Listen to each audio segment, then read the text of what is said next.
Hello friends, ਸਤਿ ਸ਼੍ਰੀ ਅਕਾਲ ਸਾਰਿਆਂ ਨੂੰ। ਮੈਂ ਤੁਹਾਡਾ ਦੋਸਤ Vishwa Arora from hi tech consulting group. ਅੱਜ ਸਾਡੇ ਨਾਲ ਮਿਸਟਰ ਕੌਸ਼ਲ ਅਗਰਵਾਲ ਜੀ ਹੈ, ਜਿਨ੍ਹਾਂ ਦੇ ਕੋਈ ਕੁਐਸਚਨ ਸੀ ਦੁਬਈ ਦੇ ਰਿਲੇਟਿਡ। ਸੋ ਉਹਨਾਂ ਦਾ ਵੈਲਕਮ ਕਰਦੇ ਹਾਂ ਆਪਣੇ ਚੈਨਲ ਤੇ। ਵੈਲਕਮ ਹੈ ਤੁਹਾਡਾ ਕੌਸ਼ਲ ਜੀ ਸਾਡੇ ਚੈਨਲ ਤੇ। ਬਹੁਤ ਬਹੁਤ ਸਵਾਗਤ ਹੈ ਤੁਹਾਡੇ ਸਾਰਿਆਂ ਦਾ। ਠੀਕ ਹੈ ਜੀ, ਕੋਈ ਵੀ ਤੁਹਾਨੂੰ ਅੱਜ ਤੁਹਾਡੀ ਕੋਈ ਵੀ ਜਿਹੜੀ ਡਿਟੇਲਸ ਤੁਸੀਂ ਪੁੱਛਣਾ ਚਾਹੁੰਦੇ ਸੀ, ਅੱਜ ਆਪਣੇ ਜਿਹੜੇ ਵੀ ਮੇਰੇ ਵੀਰ ਭਰਾ ਫਰੈਂਡਸ ਜਿਹੜੀ ਆ ਵੀਡੀਓ ਦੇਖ ਰਹੇ ਆ, ਠੀਕ ਹੈ, ਉਹਨਾਂ ਨੂੰ ਕੋਈ ਵੀ ਪ੍ਰੋਬਲਮ ਹੈਗੀ ਦੁਬਈ ਦੇ ਰਿਲੇਟਿਡ, ਅੱਜ ਸਾਰਾ ਕੁਝ ਅਸੀਂ ਇੱਕੋ ਵੀਡੀਓ ਦੇ ਵਿੱਚ ਇੱਕ ਪ੍ਰੋਪਰ ਐਕਸਪਲੇਨ ਕਰਾਂਗੇ। ਸੋ ਸਾਰੀ ਵੀਡੀਓ ਤੁਸੀਂ ਦੇਖਣੀ ਹੈ, ਸਕਿਪ ਨਹੀਂ ਕਰਨੀ। ਜੇ ਸਕਿਪ ਕਰੋਗੇ ਤੁਸੀਂ ਕੋਈ ਇਨਫੋਰਮੇਸ਼ਨ ਰਹਿ ਜਾਏਗੀ ਤੇ ਫਿਰ ਤੁਸੀਂ ਉਹ ਕਮੈਂਟ 'ਚ ਮੈਨੂੰ ਕਮੈਂਟ ਕਰੋਗੇ ਸਰ ਇਹ ਟੌਪਿਕ ਤੇ ਵੀਡੀਓ ਬਣਾਓ। ਸੋ ਅੱਜ ਫੁੱਲ ਐਂਡ ਫਲੈਜ ਵੀਡੀਓ ਬਣੇਗੀ, ਠੀਕ ਹੈ। ਸਾਰੀ ਵੀਡੀਓ ਤੁਸੀਂ ਦੇਖਣੀ ਹੈ। ਜੇ ਫਿਰ ਵੀ ਤੁਹਾਨੂੰ ਕੋਈ ਡਾਊਟ ਆਂਦਾ ਹੈ ਜਾਂ ਤੁਹਾਨੂੰ ਕੋਈ ਚੀਜ਼ ਨਹੀਂ ਸਮਝ ਲੱਗਦੀ, ਫਿਰ ਤੁਸੀਂ ਕਮੈਂਟ ਕਰੋ, ਮੈਂ ਦੁਬਾਰਾ ਉਸ ਟੌਪਿਕ ਤੇ ਤੁਹਾਨੂੰ ਅੱਛੀ ਤਰ੍ਹਾਂ ਐਕਸਪਲੇਨ ਕਰਕੇ ਵੀਡੀਓ ਬਣਾ ਕੇ ਦਿਖਾਵਾਂਗਾ। ਕਿਉਂਕਿ ਮੈਂ ਨਹੀਂ ਚਾਹੁੰਦਾ ਕਿ ਮੇਰਾ ਕੋਈ ਵੀ ਫਰੈਂਡ ਐਪਲੀਕੈਂਟ ਜਾਂ ਕੋਈ ਦੇਖ ਰਿਹਾ ਕਲਾਇੰਟ ਜਿਹਨੂੰ ਕੋਈ ਦਿੱਕਤ ਆਵੇ ਦੁਬਈ ਦੇ ਵਿੱਚ, ਕਿ ਉਹ ਕੋਈ ਤੰਗ ਨਾ ਹੋਵੇ। ਸੋ ਅੱਜ ਕੌਸ਼ਲ ਜੀ ਤੋਂ ਆਪਾਂ ਸਟਾਰਟ ਕਰਦੇ ਹਾਂ। ਸੋ ਵੈਲਕਮ ਕੌਸ਼ਲ ਜੀ। ਬਹੁਤ ਬਹੁਤ ਸ਼ੁਕਰੀਆ। ਸਭ ਤੋਂ ਪਹਿਲੇ ਤੇ ਅੱਜ ਇਸ ਵੀਡੀਓ 'ਚ ਬਹੁਤ ਸਾਰੇ ਕੁਝ ਸਾਡੇ ਕੁਐਸਚਨ ਨੇ, ਲੋਕਾਂ ਦੇ ਕਮੈਂਟਸ ਵੀ ਆਉਂਦੇ ਨੇ, ਕਈਆਂ ਦੇ ਡਾਇਰੈਕਟ ਫੋਨ ਵੀ ਆਉਂਦੇ ਨੇ ਤੇ ਅੱਜ ਉਹ ਸਾਰੇ ਸਵਾਲ ਜਿਹੜੇ ਅਸੀਂ ਪੁੱਛਣਾ ਚਾਹੁੰਦੇ ਹਾਂ। ਤੇ ਪਹਿਲਾ ਸਵਾਲ ਹੈ ਕਿ ਸਭ ਤੋਂ ਵੱਡੀ ਪ੍ਰੋਬਲਮ ਇਸ ਵਕਤ ਹੈ ਫਲਾਈਟਸ ਓਪਨਿੰਗ ਦੀ। ਜੀ ਕੌਸ਼ਲ ਜੀ, ਉਹ ਤਾਂ ਤੁਹਾਡੀ ਮੈਂ ਗੱਲ ਮੰਨਦਾ। ਫਲਾਈਟਸ ਓਪਨਿੰਗ ਦੀ ਬਹੁਤ ਇਸ਼ੂ ਚੱਲ ਰਿਹਾ ਬਹੁਤ ਟਾਈਮ ਤੋਂ। ਪਹਿਲੇ ਇਹਨਾਂ ਨੇ ਫਲਾਈਟਸ ਗਵਰਨਮੈਂਟ ਨੇ ਬੋਲਿਆ ਸੀ 23 ਜੂਨ ਨੂੰ ਚੱਲ ਪੈਣਗੀਆਂ ਫਲਾਈਟਸ, ਬਟ ਫਿਰ 22 ਜੂਨ ਨੂੰ ਰਾਤੀ 6 ਜੁਲਾਈ ਨੂੰ ਓਪਨ ਹੋਣਗੀਆਂ। ਹਾਂ, ਇਹ ਟੌਪਿਕ ਆਇਆ ਸਾਨੂੰ ਐਕਸਪਲੇਨ ਕਰਿਆ, ਕਿਉਂਕਿ ਉਹਨਾਂ ਨੇ 22 ਜੂਨ ਨੂੰ ਰਾਤ ਨੂੰ ਹੀ ਅਪਡੇਟ ਆ ਗਿਆ ਸੀ 에ਅਰ ਇੰਡੀਆ ਵੱਲੋਂ ਕਿ ਫਲਾਈਟ ਸਸਪੈਂਡ ਕਰਤੀ ਹੈ। ਠੀਕ ਹੈ, ਹੁਣ ਫਿਰ ਉਹਨਾਂ ਨੇ ਫਲਾਈਟ 6 ਜੁਲਾਈ ਨੂੰ ਸੀ, ਬਟ ਹੁਣੇ ਕੱਲ ਹੀ ਇੱਕ ਅਪਡੇਟ ਆਈ ਕਿ ਫਲਾਈਟ 21 ਜੁਲਾਈ ਤੱਕ ਬੰਦ ਕਰਤੀਆਂ ਨੇ। ਚੱਕਰ ਸਾਰਾ ਆਇਆ ਕਿਉਂਕਿ ਆਪਣੀ ਇੰਡੀਆ ਦੀ ਕੰਡੀਸ਼ਨ ਕੋਵਿਡ ਕਰਕੇ ਥੋੜੀ ਜਿਹੀ ਗੰਭੀਰ ਹੈ, ਠੀਕ ਹੈ ਨਾ। ਕੇਸਿਸ ਥੋੜੇ ਜਿਹੇ ਜ਼ਿਆਦਾ ਆ ਰਹੇ ਤੇ ਜਿਹੜੀ ਯੂਏਈ ਦੀ ਗਵਰਨਮੈਂਟ ਹੈ ਨਾ, ਉਹ ਇਹ ਕਹਿੰਦੀ ਹੈ ਕਿ ਜਿਹੜੇ ਬੰਦੇ ਉੱਥੋਂ ਆਉਣਗੇ ਯੂਏਈ ਦੇ ਵਿੱਚ ਤੇ ਉਹ ਕੋਵਿਡ ਕੋਈ ਪੇਸ਼ੈਂਟ ਆ ਗਿਆ ਤੇ ਉੱਥੇ ਵੀ ਬੰਦੇ ਜਿਹੜੇ ਰਹਿ ਰਹੇ ਉਹਨਾਂ ਨੂੰ ਅਫੈਕਟ ਕਰੇਗਾ। ਕਿਉਂਕਿ ਉਹਨਾਂ ਨੇ ਨਿਊਜ਼ ਕੱਢੀ ਸੀ ਕਿ 23 ਜੂਨ ਕੋਈ ਵੀ ਫਲਾਈ ਕਰੇਗਾ 2 ਡੋਸੇਜ ਚਾਹੀਦੀ ਹੈ, ਬਟ ਤੁਹਾਨੂੰ ਵੀ ਪਤਾ ਹੈ 20% ਬੰਦਿਆਂ ਨੇ ਵੈਕਸੀਨ ਲਗਵਾਈ, 80% ਬੰਦਿਆਂ ਨੇ ਵੈਕਸੀਨ ਨਹੀਂ ਲਗਾਈ। ਤੇ ਔਨ ਦਾ ਸਪੋਟ ਅਸੀਂ ਇਮੀਡੀਏਟ ਕੰਮ ਨਹੀਂ ਕਰ ਸਕਦੇ, ਬਟ ਫਿਰ ਵੀ ਸਾਡੀ ਇੰਡੀਅਨ ਗਵਰਨਮੈਂਟ ਨੇ ਕੰਮ ਕੀਤਾ, ਰੈਪਿਡ ਟੈਸਟ ਵਾਸਤੇ ਬੂਥ ਲਾਏ, ਬਟ ਔਨ ਦਾ ਸਪੋਟ ਨਹੀਂ, ਬਟ ਸਲੋਲੀ ਕਰਨਗੇ। ਬਟ ਹੁਣ ਰੀਸੈਂਟਲੀ ਫਿਰ ਨਿਊਜ਼ ਆ ਗਈ ਕਿ 21 ਜੁਲਾਈ ਤੱਕ ਫਿਰ ਫਲਾਈਟਾਂ ਬੰਦ ਹੈ। ਹਰ ਇੱਕ ਬੰਦਾ ਪਰੇਸ਼ਾਨ ਹੈ, ਹਰ ਇੱਕ ਬੰਦੇ ਦੇ ਪੈਸੇ ਵੇਸਟ ਹੋ ਗਏ ਫਲਾਈਟਾਂ ਬੁੱਕ ਕਰਨ ਦੇ, ਕਿਉਂਕਿ ਏਜੰਟ ਨੇ ਤੇ ਪੈਸੇ ਲੈ ਲਏ ਨੇ ਆਪਣੀ ਟਿਕਟ ਬੁਕਿੰਗ ਦੇ। एयरलाइंस को रिफंड आना नहीं, जे रिफंड आना तो वो पार्शली आना, नुकसान रिफंड नहीं आएगा। ठीक है, ये नुकसान हो गया। तो उस तो वड्डी गल फिर उस तो बाद इन्हां ने हुण 21 जुलाई तक अपडेट दिता है, क्योंकि 20 जुलाई ਨੂੰ ਹੈਗੀ ਈਦ, ਵੱਡੀ ਈਦ ਹੈਗੀ ਹੈ। तो ਵੱਡੀ ਈਦ ਤੋਂ ਬਾਅਦ ਇਹਨਾਂ ਨੇ 99% ਚਾਂਸਸ ਹੈਗੇ ਕਿ ਇਹ ਫਲਾਈਟਸ ਓਪਨ ਕਰਨਗੇ, ਕਿਉਂਕਿ ਇੰਨੇ ਟੂਰਿਸਟ ਲੋਕ ਬੈਠੇ, ਘੱਟੋ ਘੱਟ 40 to 50 ਲੱਖ ਬੰਦੇ ਬੈਠੇ ਜਿਨ੍ਹਾਂ ਨੇ ਟਰੈਵਲ ਕਰਨਾ ਹੈ, ਤੇ ਟਿਕਟਸ ਵੀ obviously cheap higher ਜਾਣਗੀਆਂ। ਸੋ ਹਜੇ ਤੁਸੀਂ ਕੋਈ ਰਿਸਕ ਨਾ ਲਓ, ਫਲਾਈਟਸ ਨਾ ਬੁੱਕ ਕਰਾਓ। ਕੋਸ਼ਿਸ਼ ਕਰਦੇ ਆ ਕਿ ਜੇ ਜਿੰਨੀ ਜਲਦੀ ਫਲਾਈਟਸ ਓਪਨ, ਕਿਉਂਕਿ ਸਾਡੇ ਹੱਥ 'ਚ ਵੀ ਨਹੀਂ ਹੈਗਾ, ਗਵਰਨਮੈਂਟ ਦੇ ਹੱਥ ਦੇ ਵਿੱਚ ਹੈ। ਅਸੀਂ ਤੇ ਸਿਰਫ ਹਰ ਇੱਕ ਬੰਦੇ ਨੂੰ ਗਾਈਡ ਹੀ ਕਰ ਸਕਦੇ ਆ, ਬਟ ਕੀ ਪਤਾ ਚਾਂਸਸ ਲੱਗਦੇ ਆ ਕਿ 7 ਜੁਲਾਈ ਨੂੰ ਫਲਾਈਟਸ ਓਪਨ ਹੋ ਸਕਦੀਆਂ। 7 ਜੁਲਾਈ ਨੂੰ ਮਤਲਬ ਬਹੁਤ ਘੱਟ ਚਾਂਸਸ ਨੇ, but exact date according to current condition 21 ਹੀ ਲੱਗ ਰਹੀ ਹੈ। ਚਾਂਸਸ ਲੱਗ ਰਹੇ, ਬਟ ਕਨਫਰਮ ਨਹੀਂ ਕਹਿ ਸਕਦੇ। ਬਟ ਕਿਉਂਕਿ ਅਗਰ 7 ਜੁਲਾਈ ਨੂੰ ਫਲਾਈਟਸ ਓਪਨ ਹੋ ਜਾਂਦੀਆਂ ਤੇ ਇੱਕਦਮ ਅਸੀਂ ਟਿਕਟ ਨਹੀਂ ਬੁੱਕ ਕਰਵਾਵਾਂਗੇ। ਘੱਟੋ ਘੱਟ 3-4 ਫਲਾਈਟ ਜਦੋਂ ਤੱਕ ਦੁਬਈ ਲੈਂਡ ਨਹੀਂ ਹੁੰਦੀਆਂ, ਉਸ ਤੋਂ ਬਾਅਦ ਹੀ ਅਸੀਂ ਟਿਕਟ ਕਰਵਾਵਾਂਗੇ। ਕਿਉਂਕਿ ਉਹਦੇ ਵਿੱਚ ਇਹ ਹੈ ਕਿ ਜੇ ਇੱਕ ਦਿਨ ਫਲਾਈਟ ਗਈ, ਦੂਸਰੇ ਦਿਨ ਫਿਰ ਸਸਪੈਂਡ ਕਰਤੀਆਂ, ਤਾਂ ਹਰ ਬੰਦਾ ਰਿਸਕ ਨਹੀਂ ਲੈ ਸਕਦਾ, ਕਿਉਂਕਿ ਹਰ ਇੱਕ ਬੰਦਾ ਕੋਈ ਵਰਕ ਕਰਦਾ ਹੈ, ਕਿਸੇ ਦਾ ਬਿਜ਼ਨਸ ਹੈ, ਬਿਜ਼ਨਸ ਵਾਲਾ ਤਾਂ ਆਪਣਾ ਪ੍ਰੋਫਿਟ ਲੋਸ ਕਰ ਲੇਗਾ, ਬਟ ਵਰਕਰ ਆਪਣੇ ਪੈਸੇ 5-10 ਹਜ਼ਾਰ ਦਾ 15,000 ਨੁਕਸਾਨ ਨਹੀਂ ਪੂਰਾ ਕਰ ਸਕਦਾ। ਨਹੀਂ, ਬਟ ਮੇਰਾ ਇੱਕ ਕੁਐਸਚਨ ਹੈ, ਐਕਚੁਅਲੀ ਕੁਐਸਚਨ ਨਹੀਂ ਹੈ, ਜਸਟ ਇੱਕ ਪੁਆਇੰਟ ਹੈ ਜਿਹੜਾ ਮੈਂ ਡਿਸਕਸ ਕਰਨਾ ਚਾਹਨਾ। ਹੁਣ ਦੁਬਈ ਗਵਰਨਮੈਂਟ ਕਹਿੰਦੀ ਕਿ ਇੰਡੀਆ 'ਚ ਕੇਸਿਸ ਬਹੁਤ ਨੇ, ਬਟ ਆਲਰੇਡੀ ਜਿਹੜਾ ਵੀ ਅਗਰ ਦੁਬਈ ਜਾਂਦਾ ਹੈ ਤੇ ਆਲਰੇਡੀ ਟੈਸਟ ਕਰਵਾ ਕੇ ਹੀ ਜਾਏਗਾ, ਤੇ ਜਿਹੜਾ ਪੋਜ਼ਿਟਿਵ ਆ ਉਹ ਜਾ ਨਹੀਂ ਪਾਏਗਾ। ਤੇ ਫਿਰ ਵੀ ਇਦਾਂ ਦੀ ਕੰਡੀਸ਼ਨ ਦੁਬਈ ਗਵਰਨਮੈਂਟ ਵੱਲੋਂ ਕਿਉਂ ਆ ਰਹੀਆਂ ਨੇ? ਨਹੀਂ ਆਣੀ ਚਾਹੀਦੀਆਂ। ਜਸਟ ਇੱਕ ਓਪੀਨੀਅਨ ਹੈ ਕਿ ਅਗਰ ਆਲਰੇਡੀ ਤੁਸੀਂ ਟੈਸਟ ਕਰਾ ਕੇ ਜਾ ਰਹੇ ਹੋ, ਤੁਸੀਂ ਨੈਗੇਟਿਵ ਹੋ, ਤੇ ਫਿਰ ਵੀ ਅਗਰ ਇਦਾਂ ਦੀ ਕੰਡੀਸ਼ਨ ਨੈਗੇਟਿਵ ਹੈ, ਤੇ ਓਬਵੀਅਸ ਹੈ ਕਿ ਉੱਥੋਂ ਬਹੁਤ ਹੀ ਘੱਟ ਚਾਂਸਸ ਹੈ ਕਿ ਕੋਈ ਇਨਫੈਕਟਡ ਬੰਦਾ ਉੱਥੇ ਪਹੁੰਚੇ। ਚਾਂਸਸ ਹੈ ਕਿ ਦੇਖੋ, ਪਹਿਲੇ ਗਵਰਨਮੈਂਟ ਨੇ 72 ਆਵਰਸ ਲੈਂਦੇ ਸੀ ਕੋਵਿਡ ਟੈਸਟ ਦੇ, ਉਹਨਾਂ ਨੇ ਕਰਤੇ 48 ਆਵਰਸ। 48 ਆਵਰਸ ਦਾ ਟੈਸਟ ਚਾਹੀਦਾ, 에ਅਰਪੋਰਟ ਤੇ ਰੈਪਿਡ ਟੈਸਟ ਚਾਹੀਦਾ। ਲੈਟਸ ਸਪੋਜ਼ ਤੁਸੀਂ ਇੰਡੀਆ ਤੋਂ ਨੈਗੇਟਿਵ ਹੋ ਗਏ, ਠੀਕ ਹੈ, ਦੁਬਈ ਜਾ ਕੇ ਤੁਸੀਂ ਟੈਸਟ ਕਰਵਾ ਤੁਹਾਡਾ ਪੋਜ਼ਿਟਿਵ ਆ ਗਿਆ, ਜੇ ਤੁਹਾਡਾ ਪੋਜ਼ਿਟਿਵ ਆ ਗਿਆ ਤੁਸੀਂ ਇੰਡੀਆ ਤੇ ਵਾਪਸ ਜਾਓ ਨਹੀਂ, ਤੁਹਾਨੂੰ ਉੱਥੇ 14 ਡੇਜ਼ ਵਾਸਤੇ ਕੁਆਰੰਟਾਈਨ ਹੋਣਾ ਪੈਣਾ। ਗਵਰਨਮੈਂਟ ਆ ਚਾਹਦੀ ਕਿ ਜੇ ਇਦਾਂ ਦੇ ਕੇਸਿਸ ਜ਼ਿਆਦਾ ਆ ਗਏ ਤਾਂ ਉਹਨਾਂ ਕੋ ਜਿਹੜੇ ਬੰਦੇ ਆ ਕਿੱਥੇ ਰੱਖਣਗੇ। ਬਟ ਇਦਾਂ ਦੇ ਕੇਸਿਸ ਆਉਣ ਦੇ ਚਾਂਸਸ ਬਹੁਤ ਹੀ ਘੱਟ ਨੇ। ਜੇ ਤੁਸੀਂ ਆਲਰੇਡੀ ਰੈਪਿਡ ਟੈਸਟ ਕਰਵਾ ਰਹੇ ਆ, ਤੁਸੀਂ ਆਲਰੇਡੀ ਰਿਪੋਰਟ ਲੈ ਕੇ ਜਾ ਰਹੇ, ਚਲੋ ਠੀਕ ਹੈ, ਇਹਦੇ ਤੇ ਸਾਡਾ ਕੋਈ ਕੰਟਰੋਲ ਨਹੀਂ ਹੈ, ਇਹ ਤੇ ਗਵਰਨਮੈਂਟ ਦੀ ਹੈ। ਗਵਰਨਮੈਂਟ ਦੇ ਰੂਲਸ ਐਂਡ ਰੈਗੂਲੇਸ਼ਨਸ ਹੈ, ਉਹਨਾਂ ਦੀ ਆਪਾਂ ਬਾਮ ਅਸੀਂ ਫੋਲੋ ਕਰਨਾ ਪਏਗਾ। ਜੇ ਅਸੀਂ ਨਹੀਂ ਫੋਲੋ ਕਰਾਂਗੇ ਸਾਨੂੰ ਬਾਰਡਰ ਨਹੀਂ ਐਂਟਰ ਕਰਨ ਦੇਣਗੇ। ਠੀਕ ਹੈ। ਦੂਸਰਾ ਮੇਰਾ ਇਹ ਸੀ ਕੁਐਸਚਨ, ਬਹੁਤ ਸਾਰੇ ਵਿਊਅਰਸ ਸੇ ਜਿਨ੍ਹਾਂ ਕਮੈਂਟ ਵੀ ਕੀਤਾ ਸੀ ਕਿ ਅਸੀਂ ਅਗਰ ਡਾਇਰੈਕਟ ਫਲਾਈਟ ਨਾ ਜਾਈਏ ਦੁਬਈ ਤੇ ਅਸੀਂ ਕਤਾਰ ਹੈ, ਰਸ਼ੀਆ ਹੈ, ਇਜਿਪਟ ਹੈ, ਦੂਸਰੀ ਇਸ ਤਰ੍ਹਾਂ ਵੀ ਫਲਾਈਟ ਲੈ ਕੇ ਜਾ ਸਕਦੇ ਹਾਂ ਦੁਬਈ। ਸਰ ਜਿਹੜੀ ਵੀ ਗੱਲ ਹੈ ਨਾ ਕਿ ਏਜੰਟ ਦਾ ਪੈਸੇ ਕਮਾਉਣ ਦਾ ਰਸਤਾ ਹੈ, ਠੀਕ ਹੈ ਨਾ, ਕੋਈ ਇਦਾਂ ਦਾ ਕੋਈ ਜ਼ਰੀਆ ਨਹੀਂ। ਤੁਸੀਂ ਹਰ ਇੱਕ ਤਰਫ ਤੋਂ ਯੂਏ ਨੇ ਬਾਰਡਰ ਕਲੋਜ਼ ਕਰਤੇ, ਠੀਕ ਹੈ ਨਾ। ਇਹ ਸਿਰਫ ਹੈ ਕਿ ਅਸੀਂ ਇੱਧਰ ਜਾਵਾਂਗੇ ਤੁਹਾਨੂੰ ਉੱਥੇ ਸਟਕ ਕਰ ਦੇਣਗੇ, ਉੱਥੋਂ ਫਿਰ ਤੁਹਾਨੂੰ ਕਹਿਣਗੇ ਤੁਸੀਂ ਅੱਗੇ ਬਾਰਡਰ ਨਹੀਂ ਕਰੋ ਸਕਦੇ। ਪੱਲੇ ਇਹਦੇ ਵਿੱਚ ਤੁਹਾਨੂੰ ਰਸ਼ੀਆ ਦਾ ਵੀਜ਼ਾ ਲੈਣਾ ਪਊਗਾ, ਰਸ਼ੀਆ ਵੀਜ਼ਾ ਲੈ ਕੇ ਫਿਰ ਤੁਹਾਨੂੰ ਉੱਥੇ ਕੁਆਰੰਟਾਈਨ ਹੋਣਾ ਪਏਗਾ, ਫਿਰ ਤੁਸੀਂ ਦੁਬਈ ਪਹੁੰਚੋਗੇ। ਮਤਲਬ ਜਿਹੜੀ ਵਾਇਆ ਸਿੱਧੀ ਜਾਓਗੇ ਫਲਾਈਟ, ਉੱਥੇ 10-15 ਹਜ਼ਾਰ ਦਾ ਖਰਚਾ ਹੈ, ਘੁੰਮ ਕੇ ਜਾਓਗੇ ਤਾਂ ਤੁਹਾਡਾ 50,000 ਦਾ ਖਰਚਾ ਹੈ। ਤੇ ਉਹ 50,000 ਕੌਣ ਖਰਚੇਗਾ? ਮਿਡਲ ਕਲਾਸ ਤੇ ਖਰਚ ਨਹੀਂ ਸਕਦਾ। ਜਿਹਦਾ ਬਿਜ਼ਨਸਮੈਨ ਉਹ ਸੋਚੇਗਾ ਕਿ ਮੈਂ ਜਾਵਾਂ ਕਿ ਨਹੀਂ ਜਾਵਾਂ, ਕੀ ਪਤਾ ਰਸ਼ੀਆ ਜਾ ਕੇ ਇੱਥੋਂ ਨੈਗੇਟਿਵ ਹੋ, ਜੇ ਰਸ਼ੀਆ ਵਾਲਾ ਜਾ ਕੇ ਪੋਜ਼ਿਟਿਵ ਹੋ ਜਾਏ, ਉੱਥੇ ਫਿਰ ਰਸ਼ੀਆ ਦੀ ਗਵਰਨਮੈਂਟ ਨੂੰ ਕੁਆਰੰਟਾਈਨ ਸੇ ਰੱਖੇਗੀ, ਉਹਦਾ ਲਾਸ ਹੈ। ਸੋ ਬੈਸਟ ਵੇ ਕਿ ਸਿੱਧਾ ਜਾਓ, ਡਾਇਰੈਕਟ ਵੇ ਨਾ ਜਾਓ, ਸਿੱਧੀ ਇੰਡੀਆ ਤੋਂ ਫਲਾਈਟ ਲਓ ਸਿੱਧਾ ਦੁਬਈ ਦੀ। ਤੇ ਜੇ ਕੋਈ ਵੀ ਏਜੰਟ ਅਗਰ ਕਿਸੇ ਨੂੰ ਵੀ ਇਹ ਕਹਿ ਰਿਹਾ ਕਿ ਤੁਹਾਨੂੰ ਦੂਸਰੀ ਕਿਸੇ ਕੰਟਰੀ ਦੇ ਥਰੂ ਅਗਰ ਤੁਹਾਨੂੰ ਦੁਬਈ ਭੇਜਣੇ ਤੇ ਉਹ ਗਲਤ ਹੈ। ਕੋਈ ਵੀ ਲੋਕਾਂ ਦੇ ਉਹਨਾਂ ਦੇ ਏਜੰਟ ਦੀ ਗੱਲਾਂ ਦੇ ਵਿੱਚ ਨਾ ਆਏ। ਬਿਲਕੁਲ ਗਲਤ ਹੈ, ਉਹ ਸਹੀ ਗੱਲ ਹੈ। ਕਿਉਂਕਿ ਜਾਣਾ ਤਾਂ ਸਿੱਧਾ ਡਾਇਰੈਕਟ ਜਾਓ, ਨਹੀਂ ਤੇ ਰੋਕ ਕੇ ਜਾਓ। ਕਿਉਂਕਿ ਜੇ ਆਪਾਂ ਜਲਦਬਾਜ਼ੀ ਕਰਾਂਗੇ ਨੁਕਸਾਨ ਸਾਡਾ ਹੀ ਹੈ। ਏਜੰਟ ਨੇ ਤੇ ਆਪਣੇ ਪੈਸੇ ਕਮਾ ਲੈਣੇ, ਪ੍ਰੋਬਲਮ ਸਾਨੂੰ ਆਣੀ। ਉੱਥੇ ਸਾਡਾ ਕਿੰਨਾ ਐਕਸਪੈਂਸ ਆਉਂਦਾ ਹੈ, ਕੁਆਰੰਟਾਈਨ ਦੇ ਵਿੱਚ ਕਿੰਨਾ ਖਰਚਾ ਆਉਂਦਾ ਕੁਝ ਨਹੀਂ ਪਤਾ। ਇਹ ਨਾ ਹੋਵੇ 10,000 ਦੀ ਟਿਕਟ ਸਾਨੂੰ 2 ਲੱਖ ਚ ਪਵੇ।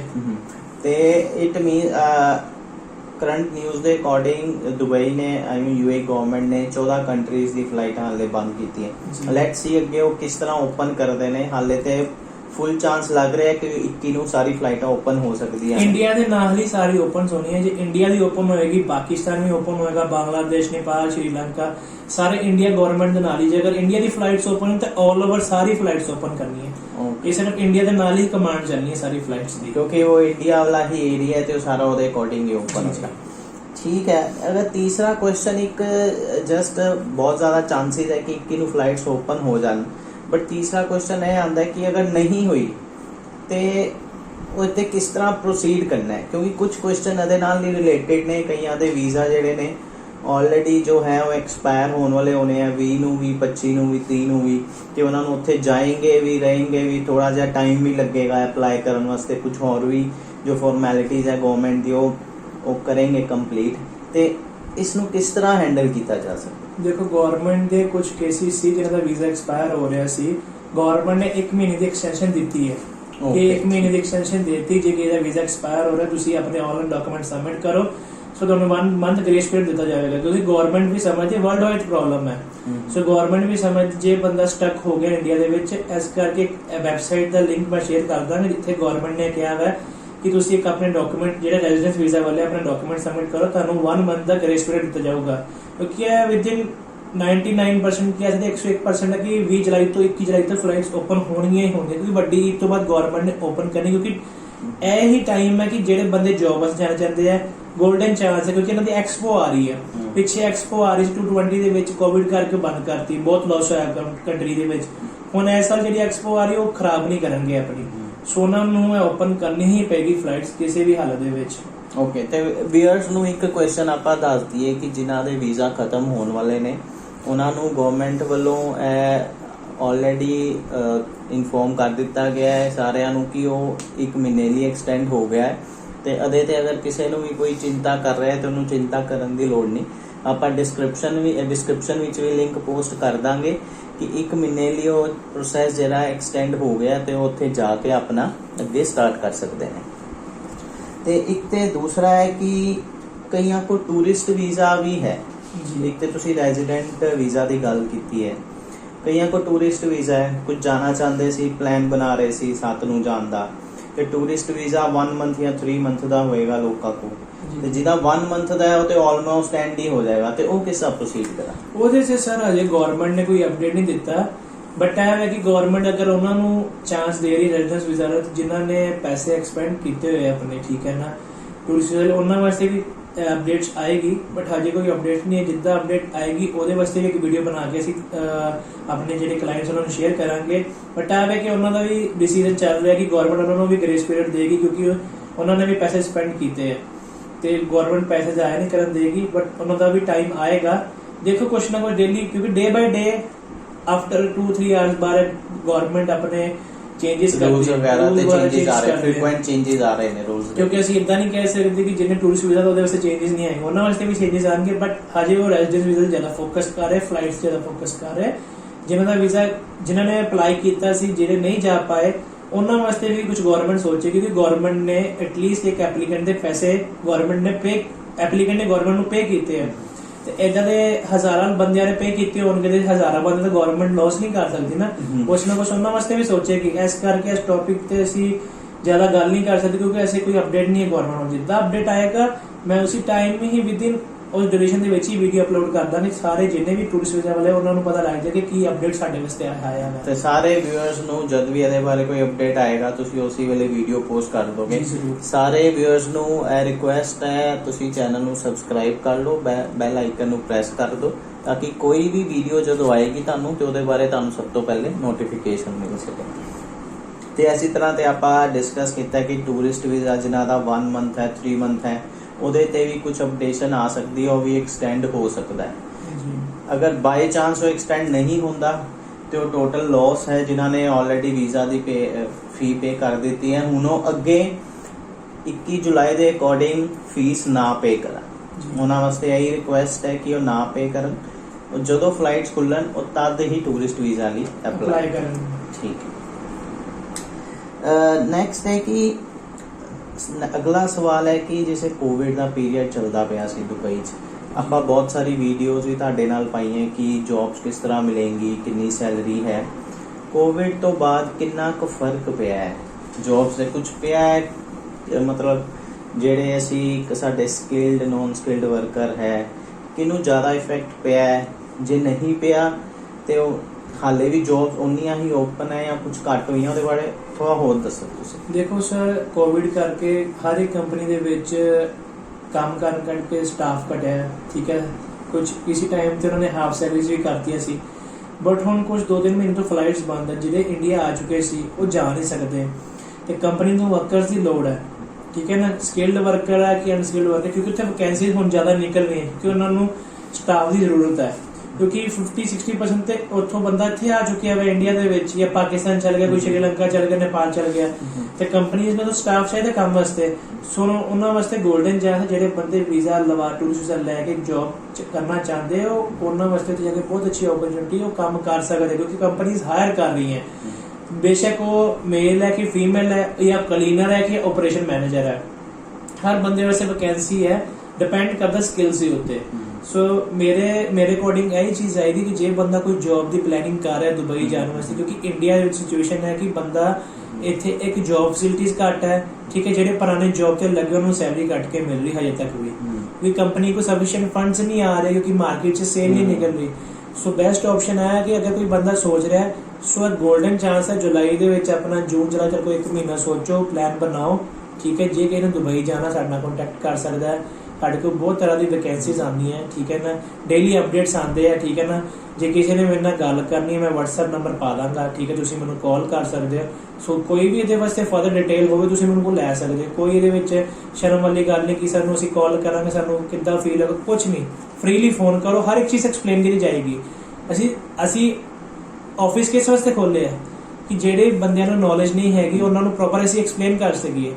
ਗਵਰਨਮੈਂਟ ਇੱਕ ਕੰਸਲਟੈਂਸੀ ਆਫਿਸ ਨੂੰ ਜਾਂ ਪਲੇਸਮੈਂਟ ਕੰਪਨੀ ਨੂੰ ਲਾਇਸੈਂਸ ਕਿਉਂ ਦਿੰਦੀ ਹੈ ਕਿ ਜੇ ਕੋਈ ਬੰਦਾ ਗਲਤ ਰਾਹ ਤੇ ਜਾ ਰਿਹਾ ਹੈ, ਕੋਈ ਕਿਸੇ ਕੋ ਏਜੰਟ ਕੋ ਸਕੈਮ ਹੋ ਰਿਹਾ ਹੈ, ਆਫਿਸਿਸ ਓਪਨ ਐਪ ਵੀ ਹੁੰਦੇ ਆ ਕਿ ਉਹ ਪ੍ਰੋਪਰ ਉਹਨੂੰ ਸਮਝਾ ਸਕੇ, ਉਹਨੂੰ ਸਹੀ ਪਾਥ ਦਿਖਾ ਸਕੇ। ਕਿਉਂਕਿ ਤਦ ਵੀ ਗਵਰਨਮੈਂਟ ਇੱਕ ਬੰਦੇ ਨੂੰ ਲਾਇਸੈਂਸ ਕਰਦੀ ਹੈ ਕਿ ਇਹ ਬੰਦਾ ਆਫਿਸ ਓਪਨ ਕਰ ਰਿਹਾ, ਇਹਦੇ ਕੋਲ ਪਾਵਰ ਹੈ ਕਿ ਪ੍ਰੋਪਰ ਬੰਦੇ ਨੂੰ ਗਾਈਡ ਕਰ ਸਕੇ। ਇਹ ਤੇ ਹੈ ਨਹੀਂ ਕਿ ਚਲਦਾ ਫਿਰਦਾ ਏਜੰਟ ਹੋਵੇ, ਮੈਂ ਆਪਕੋ ਦੁਬਈ ਲੈ ਜਾਊਂਗਾ, ਮੈਂ ਆਪਕੋ ਕੈਨੇਡਾ ਲੈ ਜਾਊਂਗਾ। ਹਰ ਇੱਕ ਬੰਦਾ ਦੇਖਦਾ ਆਫਿਸ। अगर ऑफिस है, स्टाफ है, लाइसेंस है, गवर्नमेंट ਨੂੰ ਟੈਕਸ ਪੇ ਕਰ ਰਿਹਾ, ਮਤਲਬ ਉਹ ਜੈਨੂਇਨ ਕੰਮ ਕਰ ਰਿਹਾ। ਇਹ ਗੱਲ ਹੈ। ਠੀਕ ਹੈ।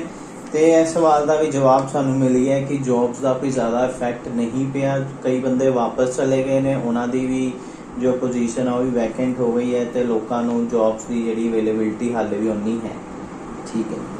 ਤੇ ਤੀਸਰਾ ਹੈ ਕਿ ਕੋਵਿਡ ਤੋਂ ਬਾਅਦ ਜਿਵੇਂ ਮਤਲਬ ਉੱਥੇ ਟੂਰਿਸਟ ਜਾਣ ਕਿੰਨਾ ਕੁ ਡਿਫਿਕਲਟ ਉਹਨਾਂ ਵਾਸਤੇ ਹੈ ਉੱਥੇ ਰਹਿਣਾ, ਕਿਉਂਕਿ ਕਈ ਜਿਸ ਤਰ੍ਹਾਂ ਤੁਸੀਂ ਇੰਡੀਆ 'ਚ ਵੀ ਦੇਖੋਗੇ, ਤੁਸੀਂ ਕਿਤੇ ਜਾਂਦੇ ਹੋ ਹੋਟਲਸ ਦੇ ਵਿੱਚ ਵੀ ਕਈ ਵਾਰੀ ਪੁੱਛਦੇ ਨੇ, ਕਿਸੇ ਹੋਰ ਸਟੇਟ 'ਚ ਜਾ ਰਹੇ ਹੋ ਤੁਸੀਂ, ਤੁਹਾਨੂੰ ਕੋਵਿਡ ਪਾਸ ਇੱਕ ਅਪਲਾਈ ਕਰਨਾ ਪੈਂਦਾ। ਤੁਸੀਂ ਵੀ ਇੱਕ ਵੀਡੀਓ ਪਾਈ ਸੀ।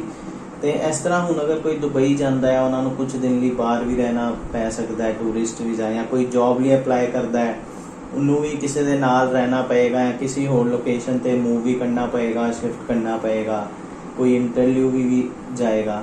ਤੇ ਇਹਦਾ ਕਿੰਨਾ ਕੁ ਇਫੈਕਟ ਪਿਆ, ਕਿਸ ਤਰ੍ਹਾਂ ਲੋਕੀ ਇਸ ਨੂੰ ਮੈਨੇਜ ਕਰਨ ਆਫਟਰ ਕੋਵਿਡ, ਕੀ ਚੀਜ਼ਾਂ ਉਹਨਾਂ ਨੂੰ ਲੈ ਕੇ ਜਾਣੀ ਪਏਗੀਆਂ? ਦੇਖੋ ਸਰ, ਅਗਰ ਕਿਸੇ ਨੇ ਵੈਕਸੀਨ ਲਗਵਾਈ ਹੈ ਉਹਨੂੰ ਤਾਂ ਡਰ ਕੋਈ ਜ਼ਰੂਰਤ ਨਹੀਂ ਡਰਨ ਦੀ, ਕਿਉਂਕਿ ਜੇ ਬੰਦਾ ਤੋਂ ਵੈਕਸੀਨ ਲੈ ਕੇ ਜਾ ਰਿਹਾ 99% ਚਾਂਸਿਸ ਹੈ ਕਿ ਉਹ ਪੋਜ਼ਿਟਿਵ ਨਹੀਂ ਆ ਸਕਦਾ।